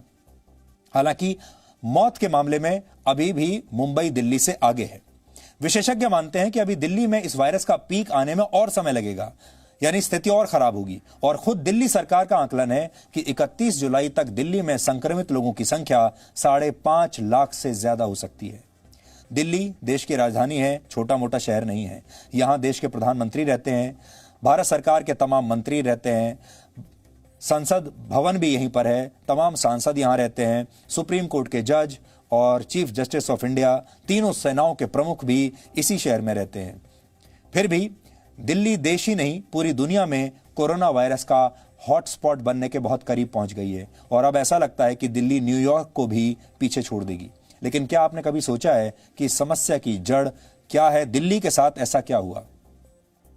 आपको याद होगा, इस साल फरवरी में दिल्ली में आम आदमी पार्टी ने लगातार तीसरी बार जीत हासिल की थी। चुनाव में उतरने से पहले आम आदमी पार्टी ने दिल्ली वालों को मुफ्त बिजली और मुफ्त पानी जैसी योजनाओं का खूब प्रचार किया था और अपनी इन्हीं योजनाओं के दम पर वो शानदार तरीके से जीते भी थे। आम आदमी पार्टी का यह दावा था कि उसने दिल्ली की स्वास्थ्य व्यवस्थाओं को बहुत बेहतर कर दिया है और अब इलाज के लिए दिल्ली वालों को दर दर भटकने की जरूरत नहीं है, क्योंकि दिल्ली के ज्यादातर इलाकों में मोहल्ला क्लिनिक खुल चुके हैं और अब लोगों को उनके घर के पास ही वर्ल्ड क्लास हेल्थ फैसिलिटीज, विश्व स्तरीय स्वास्थ्य सुविधाएं मिलने लगी हैं। लेकिन अब सवाल यह है कि जब दिल्ली में सब कुछ इतना सुनियोजित था, जनता को मुफ्त में सारी सुविधाएं मिल रही हैं, तो फिर इतनी बुरी हालत क्यों है? इस साल दिल्ली सरकार का स्वास्थ्य बजट 7,000 करोड़ रुपए से ज्यादा का है, लेकिन इसके बावजूद दिल्ली में लोग इलाज के लिए अब भी दर दर भटक रहे हैं। आपको सोचना चाहिए कि आखिर ऐसा क्यों हुआ। दिल्ली में स्थिति यह है कि जब खुद दिल्ली सरकार के स्वास्थ्य मंत्री सत्येंद्र जैन कोरोना से संक्रमित होते हैं तो उन्हें हालत बिगड़ने पर सरकारी अस्पताल से प्राइवेट अस्पताल में शिफ्ट करना पड़ता है। यानी दिल्ली का जो स्वास्थ्य मंत्री है वो खुद सरकारी अस्पताल छोड़कर प्राइवेट अस्पताल में इलाज करवा रहा है। अब आप खुद सोचिए, जिस राज्य के स्वास्थ्य मंत्री का इलाज सरकारी अस्पताल में ठीक से ना हो पाए, उस राज्य की जनता भला कैसे सरकारी अस्पतालों में अच्छे इलाज की उम्मीद कर सकती है? लेकिन जनता को तो मुफ्त की योजनाओं की आदत डाल दी गई थी। अब जनता जब अच्छा इलाज खोजने के लिए बाहर जा रही है तो सरकारी अस्पतालों में इलाज नहीं हो रहा और प्राइवेट अस्पतालों में लाखों रुपए लिए जा रहे हैं। लेकिन दिल्ली की जनता को तो कहा गया था कि सब कुछ मुफ्त है। अब वो पैसा कैसे देगी? अब इतनी लाखों का जो बिल आ रहा है प्राइवेट अस्पताल में, वो दिल्ली की जनता कैसे देगी? क्योंकि उन्होंने तो केजरीवाल को इसलिए चुना था कि किसी चीज का कोई पैसा देना ही नहीं पड़ेगा। अब पैसा क्यों दें? दिल्ली देश का सबसे संभ्रांत और पैसे वाला और पढ़ा लिखा राज्य है। नेशनल सैंपल सर्वे के मुताबिक दिल्ली की कुल संपत्ति को अगर दिल्ली के ही सभी लोगों में बराबर बांट दिया जाए तो हर परिवार के पास औसतन 70,64,000 रुपए की संपत्ति होगी। कई बार तो लगता है कि दिल्ली के जो प्राइवेट अस्पताल हैं उन्होंने ये रिपोर्ट देख ली होगी, इसीलिए हर परिवार से, हर मरीज से 10-10, 15-15 लाख रुपए वसूल रहे हैं। इनकम टैक्स चुकाने के मामले में दिल्ली मुंबई के बाद पूरे देश में दूसरे नंबर पर है। पढ़ाई लिखाई और शिक्षा के क्षेत्र में भी दिल्ली की स्थिति बाकी देश से बहुत बेहतर है। दिल्ली में रहने वाले करीब 97% लोग साक्षर हैं। इसके बावजूद दिल्ली में लोग मुफ्त सुविधाओं के नाम पर वोट डालते हैं क्योंकि उन्हें सब मुफ्त में चाहिए। और इन सब का नतीजा यह होता है कि जब दिल्ली पर ऐसी आपदा आती है तो दिल्ली की तैयारियों की पोल खुल जाती है। फ्री वाली पॉलिटिक्स के जाल में फंसने वाले लोग आज इस बात पर लाखों रुपए खर्च करने के लिए तैयार हैं कि उन्हें किसी तरह से एक हॉस्पिटल बेड मिल जाए। दिल्ली के लोग तैयार हैं कि आप हमसे लाखों रुपए ले लीजिए, बस एक बेड दिलवा दीजिए, वो भी नहीं मिलने को तैयार। दिल्ली में इस समय दिल्ली सरकार के तहत चलने वाले 37 अस्पताल हैं, 37, जबकि केंद्र सरकार के अधीन आने वाले अस्पतालों की संख्या 7 है। दिल्ली में प्राइवेट और नगर निगम के तहत चलने वाले अस्पतालों की संख्या 117 है, लेकिन इसके बावजूद दिल्ली के लोगों को इन अस्पतालों में जाकर अपना इलाज करवाने में बहुत समस्याएं आ रही हैं। दिल्ली की आबादी करीब 2 करोड़ है, जबकि दिल्ली के पड़ोसी राज्य उत्तर प्रदेश की आबादी 23 करोड़ है। अब आप तुलना कीजिए, दिल्ली की आबादी 2 करोड़ और उत्तर प्रदेश की आबादी 23 करोड़, पाकिस्तान के बराबर। उत्तर प्रदेश अगर एक अलग देश होता तो वो आबादी के मामले में चीन, भारत और अमेरिका और इंडोनेशिया के बाद पूरी दुनिया में 5वें नंबर पर होता। लेकिन 2 करोड़ आबादी वाली दिल्ली में कोरोना वायरस के 70,000 से ज्यादा केस हैं, जबकि 23 करोड़ की आबादी वाले उत्तर प्रदेश में कोविड-19 के मरीजों की संख्या 20,000 के आसपास है। दिल्ली सरकार अपने कुल बजट का करीब 10.5% स्वास्थ्य पर खर्च करती है, जबकि उत्तर प्रदेश सरकार अपने कुल बजट का 16% स्वास्थ्य पर खर्च करती है। यह प्रतिशत का अंतर ऐसी आपदा के समय समझ में आता है और ऐसी आपदा के समय इसका महत्व पता चलता है। दिल्ली में सरकार चलाने वालों को अब यह सोचना चाहिए कि मीडिया मैनेजमेंट से कुछ नहीं होता। सिर्फ हेडलाइन में बड़ी बड़ी बातें कहने से और विदेशी नेताओं से मोहल्ला क्लिनिक की तारीफ करा लेने से कुछ नहीं होता। विज्ञापन और प्रचार आपको प्रसिद्धि तो दिला सकते हैं, लेकिन यह प्रचार जनता को ऐसी आपदाओं से नहीं बचा सकता। प्रचार के मामले में पूरी दुनिया में, पूरे भारत में दिल्ली की सरकार नंबर 1 पर होगी। पॉजिटिव मीडिया मैनेजमेंट उनसे बेहतर कोई नहीं जानता। अच्छी हेडलाइन, पॉजिटिव कवरेज उनसे बेहतर कोई नहीं करा सकता। हर दिन अखबार में आपको मुख्यमंत्री की तस्वीर मिलेगी, बिल्कुल सही बात है, लेकिन उसका कोविड-19 पर कोई फर्क नहीं पड़ेगा, वहां आपको कोई रियायत नहीं मिलेगी। कुल मिलाकर कोविड-19 ने हमारे देश की राजनीति को हमेशा के लिए बदल दिया है और यह सबक है देश के तमाम मुख्यमंत्रियों के लिए, तमाम नेताओं के लिए। अब स्वास्थ्य राजनीति में सबसे ऊपर आ जाएगा, सबसे बड़ा मुद्दा स्वास्थ्य बन जाएगा। यहां तक कि आपके घर के बजट में भी आप स्वास्थ्य का हिस्सा, हेल्थ का हिस्सा सबसे बड़ा कर देंगे। अब आपका स्वास्थ्य ही आपका नया पासपोर्ट है। स्वास्थ्य के आधार पर ही आपको अगली नौकरी मिलेगी और स्वास्थ्य सेवाओं के आधार पर ही नेताओं को वोट मिलेंगे। राजनीतिक दलों को अब ऐसे विकासशील घोषणा पत्र बनाने पड़ेंगे जिनमें स्वास्थ्य और शिक्षा जैसी बातें ऊपर आ जाएंगी। जाति, धर्म और आरक्षण जैसी चीजें बहुत पीछे रह जाएंगी और हो सकता है आने वाले दिनों में बहुत सारे अलग अलग देश के हिस्सों में जो नेता आपसे ये कहते थे कि 2 रुपए किलो चावल ले लो, मुफ्त में राशन ले लो, मुफ्त में खाना ले लो, मुफ्त में बस की, ट्रेन की सवारी ले लो, मुफ्त में बिजली पानी ले लो, वो शायद अब दोबारा से पुनर्विचार करें, क्योंकि मुफ्त में जो चीज मिलती है उसमें आप क्वालिटी का एश्योरेंस कभी भी मांग नहीं सकते, क्योंकि मुफ्त की चीज मुफ्त की ही होती है। यहां हम 6 मिनट का ब्रेक ले रहे हैं। ब्रेक के बाद हम आपातकाल की बात करेंगे और आपको यह बताएंगे कि कैसे हमारे देश में पिछले 45 वर्षों में कुछ चीजें बिल्कुल नहीं बदली। 45 साल पहले भी मां और बेटे मिलकर सरकार और पार्टी चला रहे थे और 2020 में भी मां और बेटा मिलकर ही पार्टी चला रहे हैं आज भी।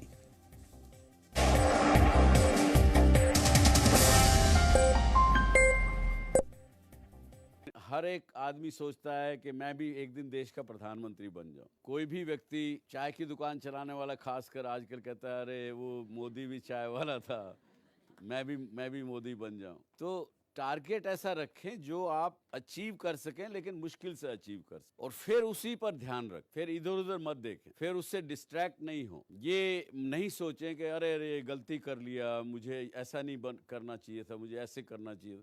नहीं, एक बार आपने निश्चय कर लिया कि मुझे ये करना है, मुझे ये बनना है, उसके ऊपर भूत की तरह से लग जाइए। No signal, no worry. Presenting Z News app with live TV, latest updates and expert opinion. Available on Google Play and App Store. Download it now.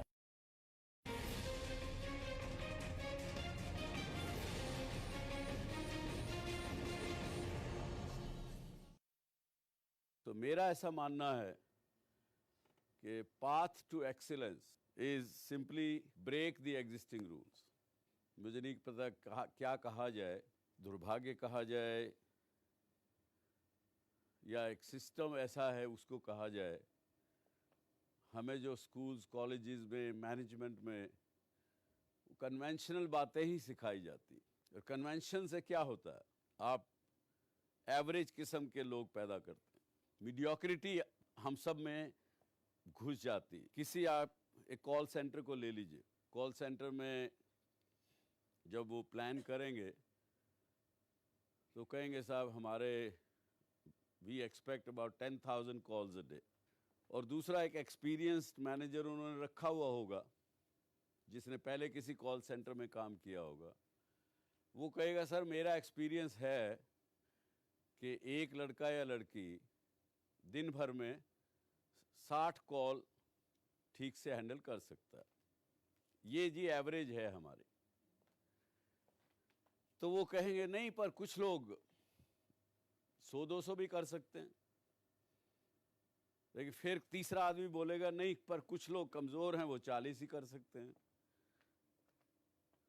तो उनका जो बॉस उस वक्त मीटिंग ले रहा होता है वो कहता है कि अच्छा आप 40 कह रहे हैं, ये 60 कह रहे हैं, वो 80 कह रहे हैं, तो क्या करेंगे, कौन सा फार्मूला अप्लाई करेंगे? Very good, very good, you know it. Law of average will be applied.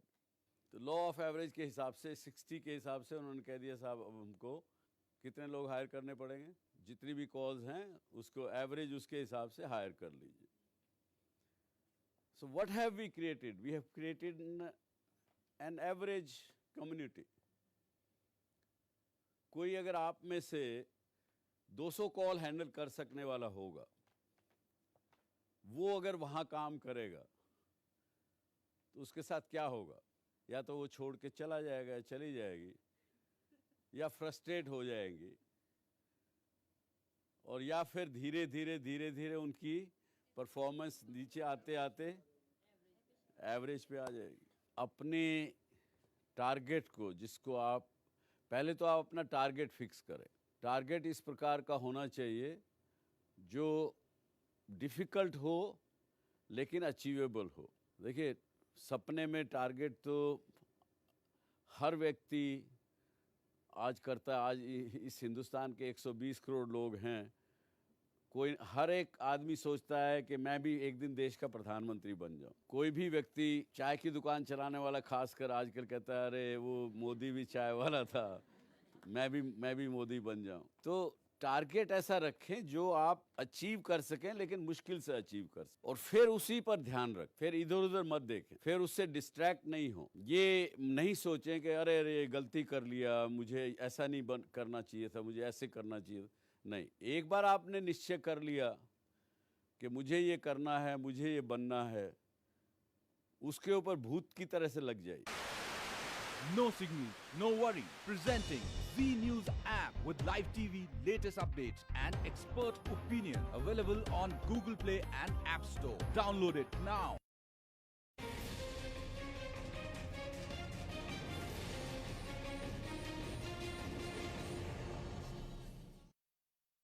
तो मेरा ऐसा मानना है कि path to excellence is simply break the existing rules. मुझे नहीं पता क्या कहा जाए, दुर्भाग्य कहा जाए या एक सिस्टम ऐसा है उसको कहा जाए। हमें जो स्कूल्स कॉलेजेस में मैनेजमेंट में कन्वेंशनल बातें ही सिखाई जाती। और कन्वेंशन से क्या होता है, आप एवरेज किस्म के लोग पैदा करते हैं, मीडियोक्रिटी हम सब में घुस जाती। किसी आप एक कॉल सेंटर को ले लीजिए, कॉल सेंटर में जब वो प्लान करें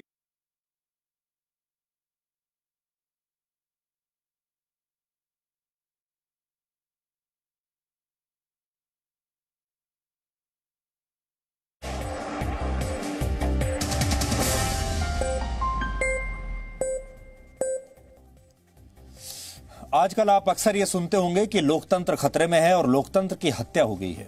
अभिव्यक्ति की आजादी के नाम पर लोकतंत्र की हत्या का एजेंडा चलाने वालों के लिए आज बहुत कुछ सीखने का दिन है, इसलिए हमने भी बड़ी मेहनत की है आज दिन भर। आज 25 जून 2020 है। 45 वर्ष पहले आज ही के दिन आधी रात को पूरे देश में आपातकाल लगा दिया गया था। उस दौर में जिन लोगों ने अपनी आंखों से इस आपातकाल को देखा था, उनमें से बहुत सारे लोग शायद अब जिंदा भी नहीं होंगे। भारत के जिन नागरिकों का जन्म आपातकाल के दौरान या उसके आसपास हुआ, उनकी उम्र भी अब लगभग 45 या 50 वर्ष के आसपास होगी। भारत की 70 साल की राजनीति के इतिहास में यह बहुत लंबा वक्त होता है। हमारे देश के लोगों की तो वैसे भी कहा जाता है याददाश्त बड़ी कमजोर होती है। हमारे देश के लोग दो तरह के होते हैं, याददाश्त कमजोर होती है इसलिए बहुत जल्दी भूल जाते हैं, दूसरा उनका दिल बहुत बड़ा है, बहुत जल्दी लोगों को माफ भी कर देते हैं। आपातकाल के इस कलंक पर आज समय की धूल पड़ चुकी है। लोग भूल चुके हैं कैसे उनके ही द्वारा चुनी गई प्रधानमंत्री इंदिरा गांधी ने उनके मौलिक अधिकारों को कुचल कर रख दिया था। डॉक्टर अंबेडकर के संविधान की कीमत उस वक्त एक साधारण किताब जैसी हो गई थी। गांधीवाद की माला जपने वाली कांग्रेस पार्टी ने महात्मा गांधी के आदर्शों और उसूलों की हत्या कर दी थी। उसी पार्टी ने देश एक ऐसे अंधेरे में डूब गया था जहां सरकार के विरोध का मतलब था जेल। यह वो दौर था जब अपने अधिकारों को मांगने के लिए भी जनता के पास कोई रास्ता नहीं बचा था, क्योंकि अखबारों में वही छपता था जो सरकार चाहती थी, रेडियो में वही समाचार सुनाई देते थे जो सरकार के आदेशों पर लिखे जाते थे। ये कांग्रेस पार्टी जो है महात्मा गांधी की कांग्रेस पार्टी थी। ये गांधी का देश था।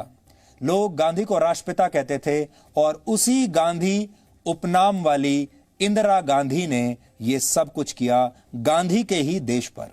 गांधी के नाम पर बनी पार्टी के जरिए यह सब कुछ किया गया। उस दौर में कहा जाता था Indira is India, India is Indira. तब पूरा भारत आयरन लेडी इंदिरा गांधी की जंजीरों में सिसक रहा था। बॉलीवुड के कई बड़े बड़े अभिनेता और गायक जिन्हें आप हीरो समझते हैं, इंदिरा गांधी के छोटे पुत्र संजय गांधी के दरबारी बन गए थे और फिल्मों की स्क्रिप्ट और कहानियां सरकार के प्रतिनिधि फाइनल किया करते थे। और अगर जुडिशरी की बात करें तो इंदिरा गांधी कहा करती थी कि उन्हें कमिटेड जुडिशरी चाहिए, यानी ऐसी न्यायपालिका चाहिए जो उनकी सेवा करती रहे। आज युवा पीढ़ी के बहुत से ऐसे लोग होंगे जो आपातकाल की इस तस्वीर को देखकर बहुत डर जाएंगे। बहुत से लोग कंफ्यूज भी हो रहे होंगे, क्योंकि आजकल हमारे देश में बुद्धिजीवी वर्ग लगातार ये प्रोपेगेंडा चला रहा है कि अभिव्यक्ति की आजादी खतरे में है। उन सारे लोगों को 1975 का ये किस्सा सुन लेना चाहिए। मुझे यकीन है आप डर जाएंगे। नए जमाने के क्रांतिकारियों को अक्सर आपने कहते सुना होगा कि लोकतंत्र खतरे में है। बीते कुछ वर्षों में आजादी बुद्धिजीवी वर्ग का एक बहुत बड़ा नारा बन गई है। सबको आजादी चाहिए। कई बार आपने बुद्धिजीवियों को ये कहते सुना होगा कि देश बहुत बुरे दौर से गुजर रहा है और यहां तो कुछ भी बोल पाना, अभिव्यक्त कर पाना अब मुश्किल है। कुछ लोग तो आज के समय की तुलना आपातकाल से भी करते हैं। तो आज हम आपको असली आपातकाल बताएंगे, दिखाएंगे। ऐसे में आज की स्थितियों का सही आकलन करने के लिए यह जरूरी है कि हम एक बार फिर यह समझने की कोशिश करें कि 45 वर्ष पहले क्या हुआ था। आज हमने आपके लिए आपातकाल का एक डीएनए टेस्ट तैयार किया है, जिसके बाद आप अभिव्यक्ति की आजादी की कीमत को समझ पाएंगे। आपको समझ में आएगा कि लोकतंत्र में मौलिक अधिकारों का महत्व कितना बड़ा होता है और जब ये अधिकार छीन लिए जाते हैं तब क्या होता है। लोकतंत्र में आजादी की कीमत क्या होती है, इसका जिक्र आज प्रधानमंत्री नरेंद्र मोदी ने एक ट्वीट में किया है। आपातकाल को याद करते हुए प्रधानमंत्री ने उन लोगों को नमन किया जिन्होंने लोकतंत्र को बचाने के लिए संघर्ष किया था। जब देश में आपातकाल लगाया गया तब उसका विरोध सिर्फ राजनीतिक दायरे तक सीमित नहीं रहा था, राजनेताओं तक सीमित नहीं रहा था, जेल के सलाखों तक आंदोलन सिमट नहीं गया था। जन जन के दिल में एक आक्रोश था। खोए हुए लोकतंत्र की एक तड़प थी। दिन रात जब समय पर खाना खाते हैं तब भूख क्या होती है इसका पता नहीं होता है, वैसे ही सामान्य जीवन में लोकतंत्र के अधिकारों की क्या मजा है वो तो तब पता चलता है जब कोई लोकतांत्रिक अधिकारों को छीन लेता है। आपातकाल में देश के हर नागरिक को लगने लगा था कि उसका कुछ छीन लिया गया है। जिसका उसने जीवन में कभी उपयोग नहीं किया था वो भी अगर छीन गया है तो उसका एक दर्द उसके दिल में था। और ये इसलिए नहीं था कि भारत के संविधान ने कुछ व्यवस्थाएं की हैं जिसके कारण लोकतंत्र पनपा है। समाज व्यवस्था को चलाने के लिए इंदिरा गांधी प्रधानमंत्री थीं, लेकिन कहा जाता है कि असली ताकत उनके पुत्र संजय गांधी के पास थी। पीएमओ की बजाय प्रधानमंत्री के घर से देश चलाया जाता था। प्रधानमंत्री कार्यालय से देश नहीं चलता था, प्रधानमंत्री के घर से देश चलता था। आपातकाल के इस फैसले का दोष इन्हीं दोनों को दिया जाता है। लेकिन आज हम आपको बताएंगे कि आपातकाल का दोष सिर्फ दो लोगों पर नहीं डाला जा सकता। उस समय की पूरी व्यवस्था, उस समय के वो सारे लोग जो इसे होने से रोक सकते थे, वो शिथिल पड़ गए थे, उन्होंने सरेंडर कर दिया था। आज हम आपको बताना चाहते हैं कैसे राष्ट्रपति से लेकर इंदिरा गांधी के मंत्रिमंडल, संसद और न्यायालय ने इस पर कोई सवाल नहीं उठाया। संवैधानिक संस्थाओं के रूप में ये सब अपने कर्तव्य का पालन करने से चूक गए। हम अपनी बात फिर से 25 जून की रात से शुरू करेंगे। रात 11:45 पर राष्ट्रपति फखरुद्दीन अली अहमद ने इमरजेंसी के अध्यादेश पर हस्ताक्षर किए। राष्ट्रपति के सचिव ने उनसे कहा, कैबिनेट से पास हुए बिना अध्यादेश पर हस्ताक्षर नहीं करने चाहिए। उनके सचिव ने उन्हें आगाह किया, राष्ट्रपति फखरुद्दीन अली अहमद अगर चाहते तो वाकई इंदिरा गांधी को इस अध्यादेश को लौटा सकते थे, हस्ताक्षर करने से इनकार कर सकते थे, लेकिन उन्होंने इंदिरा गांधी के पीछे चलना ही बेहतर समझा। आज बड़ा सवाल यह है, फखरुद्दीन अली अहमद ने उस दिन इंदिरा गांधी को इनकार क्यों नहीं किया? क्या मजबूरी थी कि वो साइन करके चले गए? यह बड़ी बात है। मजबूरी को उनके इस बयान से समझा जा सकता है। आपातकाल के दौरान एक बार कुछ लोग संजय गांधी की शिकायत लेकर राष्ट्रपति के पास पहुंचे। फखरुद्दीन अली अहमद ने उनसे कहा, यह लड़का कांग्रेस का बंटाधार कर देगा। क्या कहा? यह लड़का कांग्रेस का बंटाधार कर देगा, यानी संजय गांधी। लेकिन मेरी मजबूरी को आप लोग समझ सकते हैं, मेरे हाथ में कुछ नहीं है। आप 1 नंबर सफदरजंग रोड जाएं। 1 सफदरजंग रोड उन दिनों प्रधानमंत्री का आधिकारिक आवास हुआ करता था। तो इतने असहाय थे देश के राष्ट्रपति। उस दिन उन्होंने मना कर दिया होता तो आपातकाल कुछ दिनों के लिए तो टल ही सकता था, या हो सकता है ना भी लगता। आपातकाल के फैसले पर इंदिरा गांधी की कैबिनेट को राष्ट्रपति के दस्तखत होने तक कुछ पता ही नहीं था। सूचना और प्रसारण मंत्री इंद्र कुमार गुजराल को कैबिनेट सचिव ने आधी रात को फोन किया और सुबह 6 बजे कैबिनेट की बैठक में आने के लिए कहा। गुजराल ने सोचा शायद इंदिरा गांधी ने इस्तीफा देने का मन बना लिया है। गुजराल समय पर पहुंच गए तो वहां उनसे पहले वरिष्ठ मंत्री केसी पंत और स्वर्ण सिंह और यशवंत राव चौहान पहले ही मौजूद थे। मीटिंग में इंदिरा गांधी ने कहा, जेंटलमैन, इमरजेंसी का ऐलान कर दिया गया है। जेपी, मोरारजी भाई और दूसरे नेता गिरफ्तार कर लिए गए हैं। और सारे लोग अवाक रह गए। सिर झुकाकर सभी मंत्रियों ने अध्यादेश पर कैबिनेट की बाकी औपचारिकता पूरी कर ली, हस्ताक्षर कर दिए और यह बात मान ली। केवल स्वर्ण सिंह ने सवाल किया कि यह गिरफ्तारियां किस कानून के तहत हुई हैं।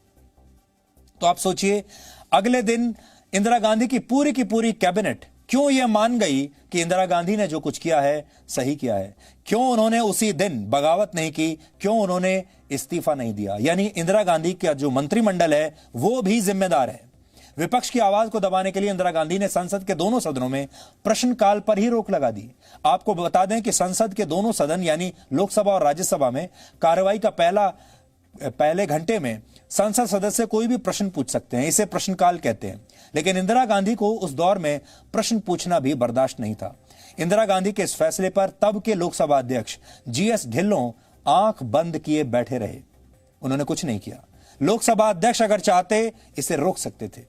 इसके बाद इंदिरा गांधी ने संविधान में अपने मुताबिक संशोधन करने शुरू कर दिए। इंदिरा गांधी के आपातकाल के फैसले के खिलाफ कई लोगों ने कोर्ट में अपील की।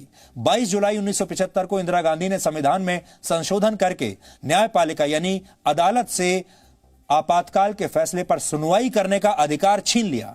इसे 38वां संशोधन कहा जाता है। इसके बाद 39वां संविधान संशोधन करके कोर्ट से प्रधानमंत्री पद पर नियुक्त व्यक्ति के चुनाव की जांच करने का अधिकार भी छीन लिया। यानी अब कोई भी अदालत इंदिरा गांधी की जांच नहीं कर सकती, इंदिरा गांधी द्वारा लिए गए फैसले पर रोक नहीं लगा सकती। सारी शक्तियां छीन ली। यानी इंदिरा गांधी के खिलाफ सुप्रीम कोर्ट अब चुनाव में धांधली के मामले की सुनवाई भी नहीं कर सकता था। इमरजेंसी में अभिव्यक्ति की आजादी का गला घोट दिया गया। सरकार अपने खिलाफ कोई आवाज नहीं सुनना चाहती थी। और आप सोचिए, हमने आपको सुप्रीम कोर्ट का बताया, लोकसभा स्पीकर का बताया, इंदिरा गांधी के मंत्रिमंडल का बताया, राष्ट्रपति का बताया। अब सोचिए, पूरी की पूरी कांग्रेस पार्टी जो कि महात्मा गांधी के सिद्धांतों पर चलती थी, जो कि देश की सबसे पुरानी पार्टी है, कांग्रेस पार्टी के तमाम नेता, तमाम कार्यकर्ता क्यों चुप बैठे रहे, क्यों उन्होंने इंदिरा गांधी का साथ दिया? क्या आप आज इस बात की कल्पना कर सकते हैं? अगर कांग्रेस पार्टी चाहती तो उस समय विद्रोह कर सकती थी और वो इंदिरा गांधी को रोक सकती थी। कांग्रेस पार्टी ने भी कुछ नहीं किया, क्योंकि कांग्रेस पार्टी एक परिवार की जागीर बन चुकी थी। अब उदाहरणों की मदद से हम आपको बताएंगे किस तरह इमरजेंसी के रोड रोलर से प्रेस की आजादी को कुचला गया। यानी आज तो हम बहुत सारी बातें बोलते हैं, आपको सब पता चल जाता है, लेकिन उस समय मीडिया भी कुछ नहीं बोल सकता था। 25 जून 1975 की आधी रात को इमरजेंसी लगी। अखबारों के दफ्तरों में उसी रात पावर सप्लाई जानबूझकर काट दी गई ताकि ज्यादातर अखबार अगले दिन आपातकाल की खबर छाप ही ना सके। अखबारों के दफ्तरों को 2 दिन बाद पावर सप्लाई मिली। संजय गांधी ने इमरजेंसी के 2 दिन बाद ही सूचना और प्रसारण मंत्री इंद्र कुमार गुजराल को हटाकर अपने करीबी विद्याचरण शुक्ल को मंत्री बना दिया और विद्याचरण शुक्ल के जरिए सरकार ने मीडिया पर मनमानी शुरू की। उस वक्त प्रेस की सर्वोच्च संस्था प्रेस काउंसिल ऑफ इंडिया एक तरह से सिस्टम का हिस्सा बन गई। प्रेस काउंसिल ऑफ इंडिया ने सरेंडर कर दिया। इस संस्था ने इमरजेंसी का विरोध तक नहीं किया, यहां तक कि इमरजेंसी के विरोध में आने वाले प्रस्ताव को भी उन्होंने खारिज कर दिया। कड़ी सेंसरशिप की वजह से कई अखबारों का प्रकाशन बंद हुआ। पत्रकारों के लिए सरकार ने कोड ऑफ कंडक्ट लगाया। अखबारों के बोर्ड में सरकारी अफसर बैठा दिए गए जो हर खबर पर नजर रखते थे। अखबारों के दफ्तरों में खबरों को सेंसर करने वाले लोग हर खबर, हर कार्टून, हर तस्वीर को पहले स्क्रीन करते थे और यह सुनिश्चित करते थे कि कोई भी खबर सरकार के खिलाफ न हो। देश की 4 बड़ी न्यूज एजेंसियां पीटीआई, यूएनआई, हिंदुस्तान समाचार और समाचार भारती का विलय करके सरकार ने एक ही समाचार एजेंसी बना दी ताकि खबर का हर स्रोत पूरी तरह सरकार के नियंत्रण में रहे। और द हिंदू के संपादक जी कस्तूरी को इसका प्रमुख बनाया गया। सोचिए, खुशवंत सिंह ने आपातकाल का समर्थन किया था। मशहूर पत्रकार खुशवंत सिंह सरकार के साथ थे। जब उन पर सवाल उठे तो उन्होंने एक किताब लिखकर स्पष्टीकरण दिया जिसका शीर्षक था why I supported emergency. Hindustan times के प्रसिद्ध संपादक बीजी वर्गीज को अपने मालिक के बिरला ने इंदिरा गांधी को खुश करने के लिए बर्खास्त कर दिया था। उनके प्रमोटर ने। उस वक्त टाइम्स ऑफ इंडिया के संपादक श्यामलाल थे और गिरिलाल जैन दिल्ली के रेजिडेंट एडिटर थे। ये दोनों ही पत्रकार इंदिरा गांधी के समर्थक थे, लेकिन प्रेस पर सेंसरशिप लगाने के फैसले के विरोधी थे। लेकिन वो अखबार के प्रबंधन के सामने मजबूर थे। खुशवंत सिंह ने अंग्रेजी की एक प्रसिद्ध पत्रिका में लिखा कि टाइम्स ऑफ इंडिया के संपादक श्यामलाल आपातकाल का समर्थन करने वाले पत्रकारों के नेता थे। श्यामलाल के बाद अखबार के नंबर 2 संपादक गिरिलाल जैन थे। वो आपातकाल के दौरान देश के नए नेता के तौर पर संजय गांधी की ब्रांडिंग कर रहे थे। इसके अलावा बहुत सारे और अखबार ऐसे थे जिनके संपादकों ने भी आपातकाल का विरोध करने वालों से दूरी बना ली थी। इमरजेंसी के दौरान 3801 अखबारों को जब्त किया गया, 327 पत्रकारों को जेल में बंद किया गया, 290 अखबारों में सरकारी विज्ञापन बंद कर दिए गए और ब्रिटेन के द टाइम्स और गार्डियन जैसे अखबारों के 7 संवाददाताओं को भारत से बाहर निकाल दिया गया। रॉयटर्स सहित कई विदेशी न्यूज एजेंसियों के टेलीफोन और दूसरी सुविधाएं रोक दी गई। 51 विदेशी पत्रकारों की मान्यता छीन ली गई। 29 विदेशी पत्रकारों को भारत में एंट्री बंद कर दी गई। और उस दौर में संपादकों के एक समूह ने सरकार के सामने घुटने टेक दिए थे। दिल्ली के 47 संपादकों ने 9 जुलाई 1975 को इंदिरा गांधी द्वारा उठाए गए सभी कदमों के प्रति अपनी आस्था व्यक्त की थी। 47 बड़े संपादक। यहां तक कि इन संपादकों ने अखबारों पर लगाई गई सेंसरशिप को भी सही ठहरा दिया। ऐसे संपादकों के बारे में बीजेपी नेता लालकृष्ण आडवाणी का वो कथन बड़ा मशहूर है, जब उन्होंने कहा था कि जब मीडिया को झुकने के लिए कहा गया तो मीडिया रेंगने लगा। हालांकि कुछ अखबारों ने इसका विरोध भी किया था, इसलिए हमें यह आपको बताना चाहिए कि कुछ पत्रकार ऐसे थे, कुछ अखबार ऐसे थे जिन्होंने इंदिरा गांधी का डटकर विरोध किया। उन्होंने बहुत तकलीफें भी झेली, लेकिन वो झुके नहीं। उन सब के नाम आपकी स्क्रीन पर आ रहे हैं। ये सारे वो लोग थे जिन्होंने उस समय इंदिरा गांधी का विरोध किया था। यह भी बड़ी हैरानी की बात है कि आज हिंदी फिल्म इंडस्ट्री के लिए इमरजेंसी वाली कहानी एक सुपरहिट स्क्रिप्ट नहीं है। यानी इमरजेंसी का अनुभव फिल्म इंडस्ट्री के लिए इतना कड़वा रहा कि तमाम फिल्मकार इस विषय को फिल्मों में उठाने से बचते रहे। अभिव्यक्ति की आजादी को जिस तरह इमरजेंसी के दौरान कुचला गया, वैसा आजाद भारत के इतिहास में कभी नहीं हुआ। लेकिन तब भी फिल्मी दुनिया का एक बहुत बड़ा तबका ऐसा था जो इंदिरा गांधी की अवहेलना नहीं करना चाहता था। इसलिए आज आपको संजय गांधी का एक पुराना भाषण सुना रहे हैं जो उन्होंने इमरजेंसी के दौरान एक कार्यक्रम के दौरान इन्हीं फिल्मी सितारों के बीच दिया था। तब जिन फिल्मी सितारों को आप अपना नायक समझते हैं, जिनकी फिल्म आप अपने खून पसीने की कमाई खर्च करके थिएटर में जाकर देखते हैं और जिन्हें आप समझते हैं कि बड़े स्क्रीन पर ये अन्याय के खिलाफ बहुत आवाज उठाते हैं, आप उनके फैन बन जाते हैं। वो सारे के सारे बड़े बड़े कलाकार और वो नायक और वो हीरो सब के सब संजय गांधी के बगल में खड़े हुए थे और संजय गांधी के तारीफ में भाषण दे रहे थे। सब के सब इंदिरा गांधी संजय गांधी के समर्थक बन गए थे। दो लोगों को छोड़कर जिनका नाम मैं लेना चाहता हूं, किशोर कुमार नहीं झुके थे और मशहूर फिल्म स्टार देवानंद भी उस समय नहीं झुके थे, जिसका खामियाजा उन्हें भुगतना पड़ा। संजय गांधी साहब से दरख्वास्त करता हूं कि वो चंद लफ्ज इस फंक्शन के शुरू होने से पहले आपसे इरशाद फरमाएं। संजय गांधी साहब।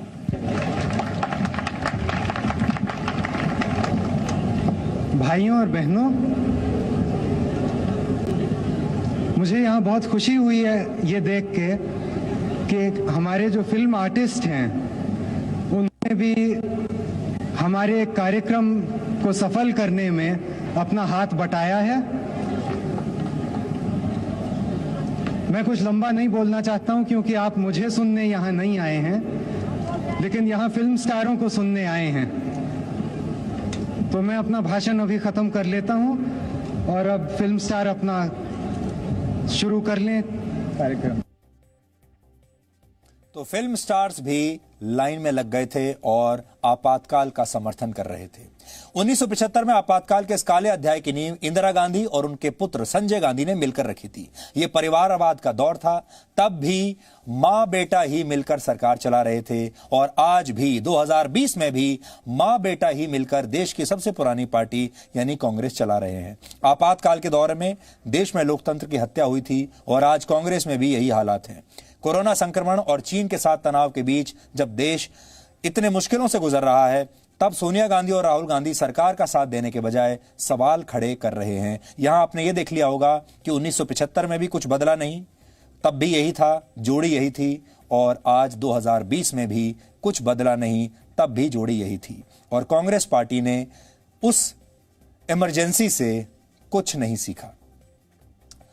अब आज का सवाल, आज आपको यह बताना है कि भारत ने पहला क्रिकेट वर्ल्ड कप किसकी कप्तानी में और कहां जीता था। बहुत आसान सवाल है, ज्यादातर भारतीय इसके बारे में जानते होंगे। आप इस पर रिसर्च कीजिए और ब्रेक के बाद हम आपको इस सवाल का सही जवाब बताएंगे।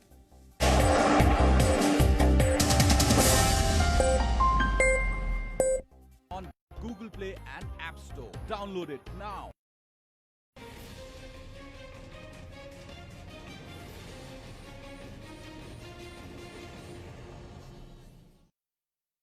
तो मेरा ऐसा मानना है कि path to excellence is simply break the existing rules. मुझे नहीं पता क्या कहा जाए, दुर्भाग्य कहा जाए या एक सिस्टम ऐसा है उसको कहा जाए। हमें जो स्कूल्स कॉलेजेस में मैनेजमेंट में कन्वेंशनल बातें ही सिखाई जाती। और कन्वेंशन से क्या होता है, आप एवरेज किस्म के लोग पैदा करते हैं, मीडियोक्रिटी हम सब में घुस जाती। किसी आप एक कॉल सेंटर को ले लीजिए, कॉल सेंटर में जब वो प्लान करेंगे तो कहेंगे साहब हमारे we expect about 10,000 calls a day. और दूसरा एक एक्सपीरियंस्ड मैनेजर उन्होंने रखा हुआ होगा जिसने पहले किसी कॉल सेंटर में काम किया होगा। वो कहेगा सर मेरा एक्सपीरियंस है कि एक लड़का या लड़की दिन भर में 60 कॉल ठीक से हैंडल कर सकता है। ये जी एवरेज है हमारी। तो वो कहेंगे नहीं पर कुछ लोग 100-200 भी कर सकते हैं। लेकिन फिर तीसरा आदमी बोलेगा नहीं पर कुछ लोग कमजोर हैं, वो 40 ही कर सकते हैं। तो उनका जो बॉस उस वक्त मीटिंग ले रहा होता है वो कहता है कि अच्छा आप 40 कह रहे हैं, ये 60 कह रहे हैं, वो 80 कह रहे हैं, तो क्या करेंगे, कौन सा फार्मूला अप्लाई करेंगे? Very good, very good, you know it. Law of average will be applied. तो लॉ ऑफ एवरेज के हिसाब से 60 के हिसाब से उन्होंने कह दिया साहब अब हमको कितने लोग हायर करने पड़ेंगे, जितनी भी कॉल्स हैं उसको एवरेज उसके हिसाब से हायर कर लीजिए। So what have we created? We have created an average community. कोई अगर आप में से 200 कॉल हैंडल कर सकने वाला होगा, वो अगर वहाँ काम करेगा तो उसके साथ क्या होगा? या तो वो छोड़ के चला जाएगा, चली जाएगी, या फ्रस्ट्रेट हो जाएंगी, और या फिर धीरे धीरे उनकी परफॉर्मेंस नीचे आते आते एवरेज पे आ जाएगी। अपने टारगेट को, जिसको आप पहले तो आप अपना टारगेट फिक्स करें। टारगेट इस प्रकार का होना चाहिए जो डिफ़िकल्ट हो लेकिन अचीवेबल हो। देखिए, सपने में टारगेट तो हर व्यक्ति आज करता है। आज इस हिंदुस्तान के 120 करोड़ लोग हैं, हर एक आदमी सोचता है कि मैं भी एक दिन देश का प्रधानमंत्री बन जाऊं। कोई भी व्यक्ति, चाय की दुकान चलाने वाला खासकर आजकल कहता है अरे वो मोदी भी चाय वाला था, मैं भी मोदी बन जाऊं। तो टारगेट ऐसा रखें जो आप अचीव कर सकें, लेकिन मुश्किल से अचीव कर सकें, और फिर उसी पर ध्यान रखें। फिर इधर उधर मत देखें, फिर उससे डिस्ट्रैक्ट नहीं हो। ये नहीं सोचें कि अरे गलती कर लिया, मुझे ऐसा नहीं करना चाहिए था, मुझे ऐसे करना चाहिए। नहीं, एक बार आपने निश्चय कर लिया कि मुझे ये करना है, मुझे ये बनना है, उसके ऊपर भूत की तरह से लग जाइए। No signal, no worry. Presenting Z News app with live TV, latest updates and expert opinion. Available on Google Play and App Store. Download it now.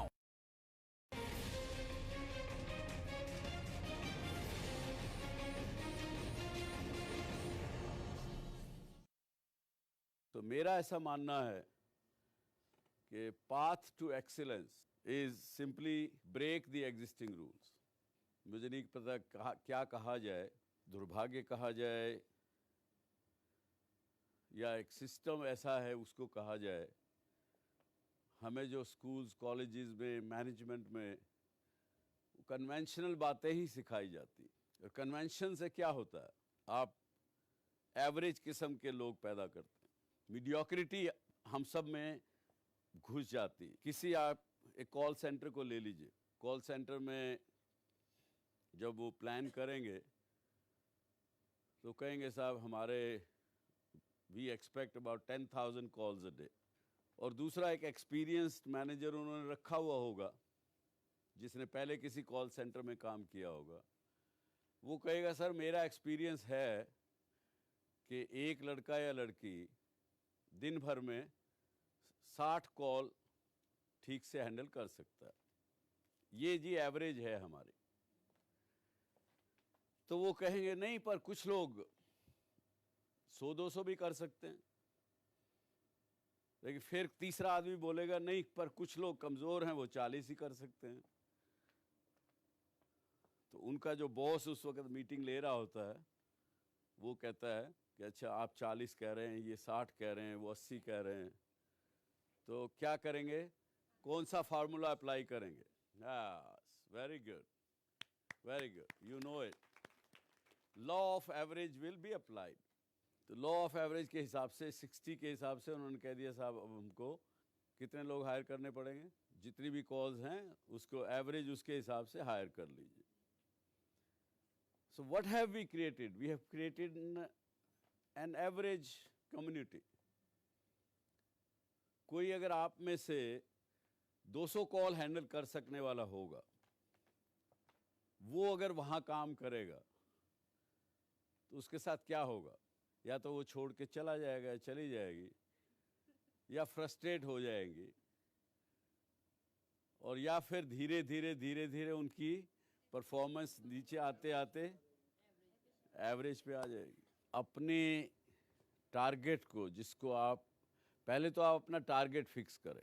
Target इस प्रकार का होना चाहिए जो डिफ़िकल्ट हो लेकिन अचीवेबल हो। देखिए, सपने में टारगेट तो हर व्यक्ति आज करता है। आज इस हिंदुस्तान के 120 करोड़ लोग हैं, हर एक आदमी सोचता है कि मैं भी एक दिन देश का प्रधानमंत्री बन जाऊं। कोई भी व्यक्ति, चाय की दुकान चलाने वाला खासकर आजकल कहता है अरे वो मोदी भी चाय वाला था, मैं भी मोदी बन जाऊं। तो टारगेट ऐसा रखें जो आप अचीव कर सकें, लेकिन मुश्किल से अचीव कर सकें, और फिर उसी पर ध्यान रख, फिर इधर उधर मत देखें, फिर उससे डिस्ट्रैक्ट नहीं हो। ये नहीं सोचें कि अरे अरे गलती कर लिया, मुझे ऐसा नहीं करना चाहिए था, मुझे ऐसे करना चाहिए था। नहीं, एक बार आपने निश्चय कर लिया कि मुझे ये करना है, मुझे ये बनना है, उसके ऊपर भूत की तरह से लग जाइए।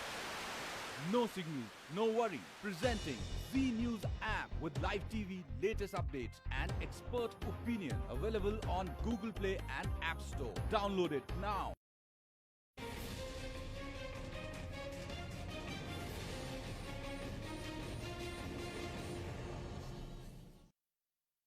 तो मेरा ऐसा मानना है कि path to excellence is simply break the existing rules. मुझे नहीं पता क्या कहा जाए, दुर्भाग्य कहा जाए या एक सिस्टम ऐसा है उसको कहा जाए। हमें जो स्कूल्स कॉलेजेस में मैनेजमेंट में कन्वेंशनल बातें ही सिखाई जाती। और कन्वेंशन से क्या होता है, आप एवरेज किस्म के लोग पैदा करते हैं, मीडियोक्रिटी हम सब में घुस जाती। किसी आप एक कॉल सेंटर को ले लीजिए, कॉल सेंटर में जब वो प्लान करेंगे तो कहेंगे साहब हमारे we expect about 10,000 calls a day.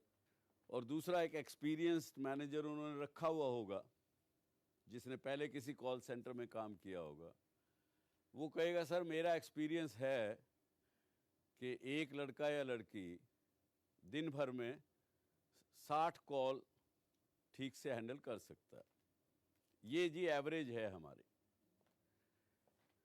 तो वो कहेंगे नहीं पर कुछ लोग 100-200 भी कर सकते हैं। लेकिन फिर तीसरा आदमी बोलेगा नहीं पर कुछ लोग कमज़ोर हैं, वो 40 ही कर सकते हैं।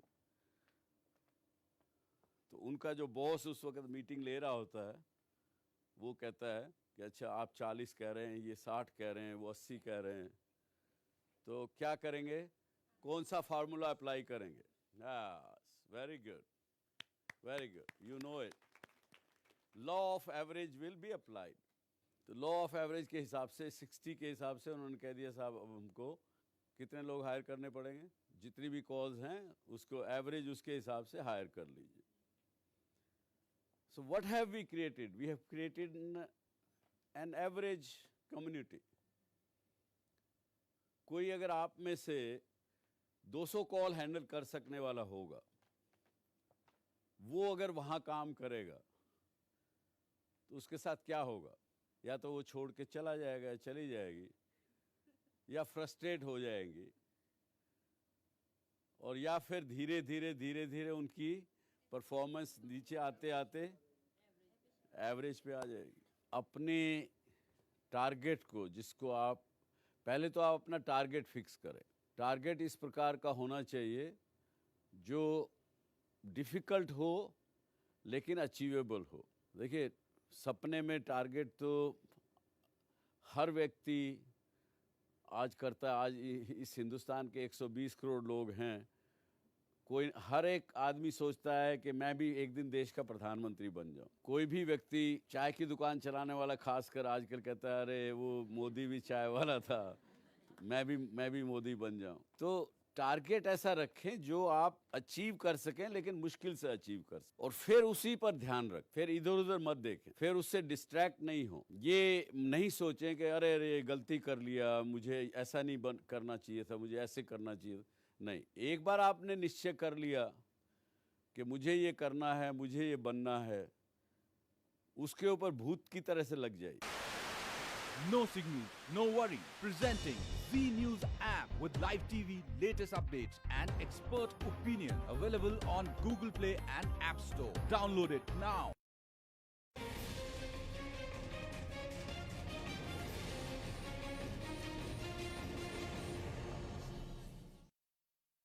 तो मेरा ऐसा मानना है कि path to excellence is simply break the existing rule.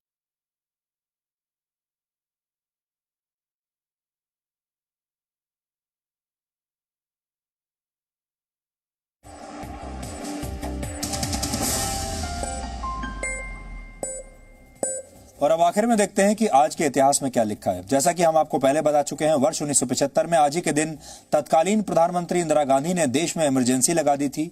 यह आपातकाल देश में 25 जून 1975 से 21 मार्च 1977 तक यानी 21 महीनों तक लागू रहा। इसे भारतीय लोकतंत्र का सबसे काला अध्याय भी कहा जाता है। वर्ष 1931 में आज ही के दिन भारत के 8वें प्रधानमंत्री विश्वनाथ प्रताप सिंह का जन्म उत्तर प्रदेश के इलाहाबाद में हुआ था। इलाहाबाद का नाम अब बदलकर प्रयागराज कर दिया गया है। वीपी सिंह 2 दिसंबर 1989 से 10 नवंबर 1990 के बीच करीब 11 महीने तक भारत के प्रधानमंत्री रहे। इससे पहले वो राजीव गांधी की सरकार में देश के रक्षा और वित्त मंत्री भी रहे थे, लेकिन बोफोर्स तोप सौदे में दलाली का आरोप लगाकर उन्होंने कैबिनेट से इस्तीफा दे दिया था। वर्ष 1983 में आज ही के दिन भारत ने पहली बार क्रिकेट का वर्ल्ड कप जीता था और भारत के लिए एक बहुत बड़ा दिन था। वर्ल्ड कप का फाइनल मैच भारत और वेस्टइंडीज के बीच इंग्लैंड के लॉर्ड्स मैदान पर हुआ था। इस मैच में भारत ने कपिल देव की कप्तानी में 43 रनों से ऐतिहासिक जीत हासिल की थी। ये क्रिकेट का तीसरा वर्ल्ड कप था। इससे पहले के दोनों वर्ल्ड कप वेस्टइंडीज ने ही जीते थे और उस समय वेस्टइंडीज की टीम को हराना असंभव सी बात मानी जाती थी और भारत की टीम को उस समय काफी कमजोर माना जाता था। पूरी दुनिया भारत की इस जीत पर हैरान रह गई थी। वर्ष 2009 में आज ही के दिन मशहूर अमेरिकी गायक और डांसर माइकल जैक्सन की अमेरिका के लॉस एंजलिस में मौत हो गई थी। उनकी मौत प्रोपोफॉल नाम की एक ड्रग की ओवरडोज की वजह से हुई थी। दुनिया आज भी माइकल जैक्सन को उनके संगीत और डांस के लिए याद करती है। उन्होंने अपने करियर में 13 ग्रैमी अवार्ड जीते और कई वर्ल्ड रिकॉर्ड्स भी बनाए। माइकल जैक्सन ने कई डांस टेक्निक्स को लोकप्रिय बनाया था। इनमें से रोबोट डांस और मून वॉक को खास तौर पर याद किया जाता है।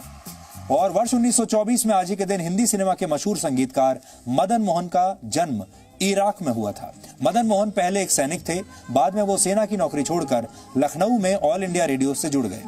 वहां उन्होंने उस्ताद अली अकबर खान और बेगम अख्तर जैसे बड़े कलाकारों के साथ काम किया और फिर उन्होंने फिल्मों के लिए काम करना शुरू किया। मदन मोहन ने मेरा साया, आंखें, वो कौन थी और मौसम जैसी मशहूर फिल्मों का संगीत तैयार किया था। तो डीएनए में आज इतना ही। अब आपसे हमारी मुलाकात होगी कल रात 9 बजे। तब तक आप खुश रहिए, सुरक्षित रहिए, स्वस्थ रहिए। और लोकतंत्र आपको अपनी मर्जी से अपना जीवन जीने का पूरा अधिकार देता है, लेकिन इसमें आपके भी कुछ कर्तव्य हैं। अपने अधिकारों के साथ साथ अपने कर्तव्यों को भी हमेशा याद रखिए। नमस्कार।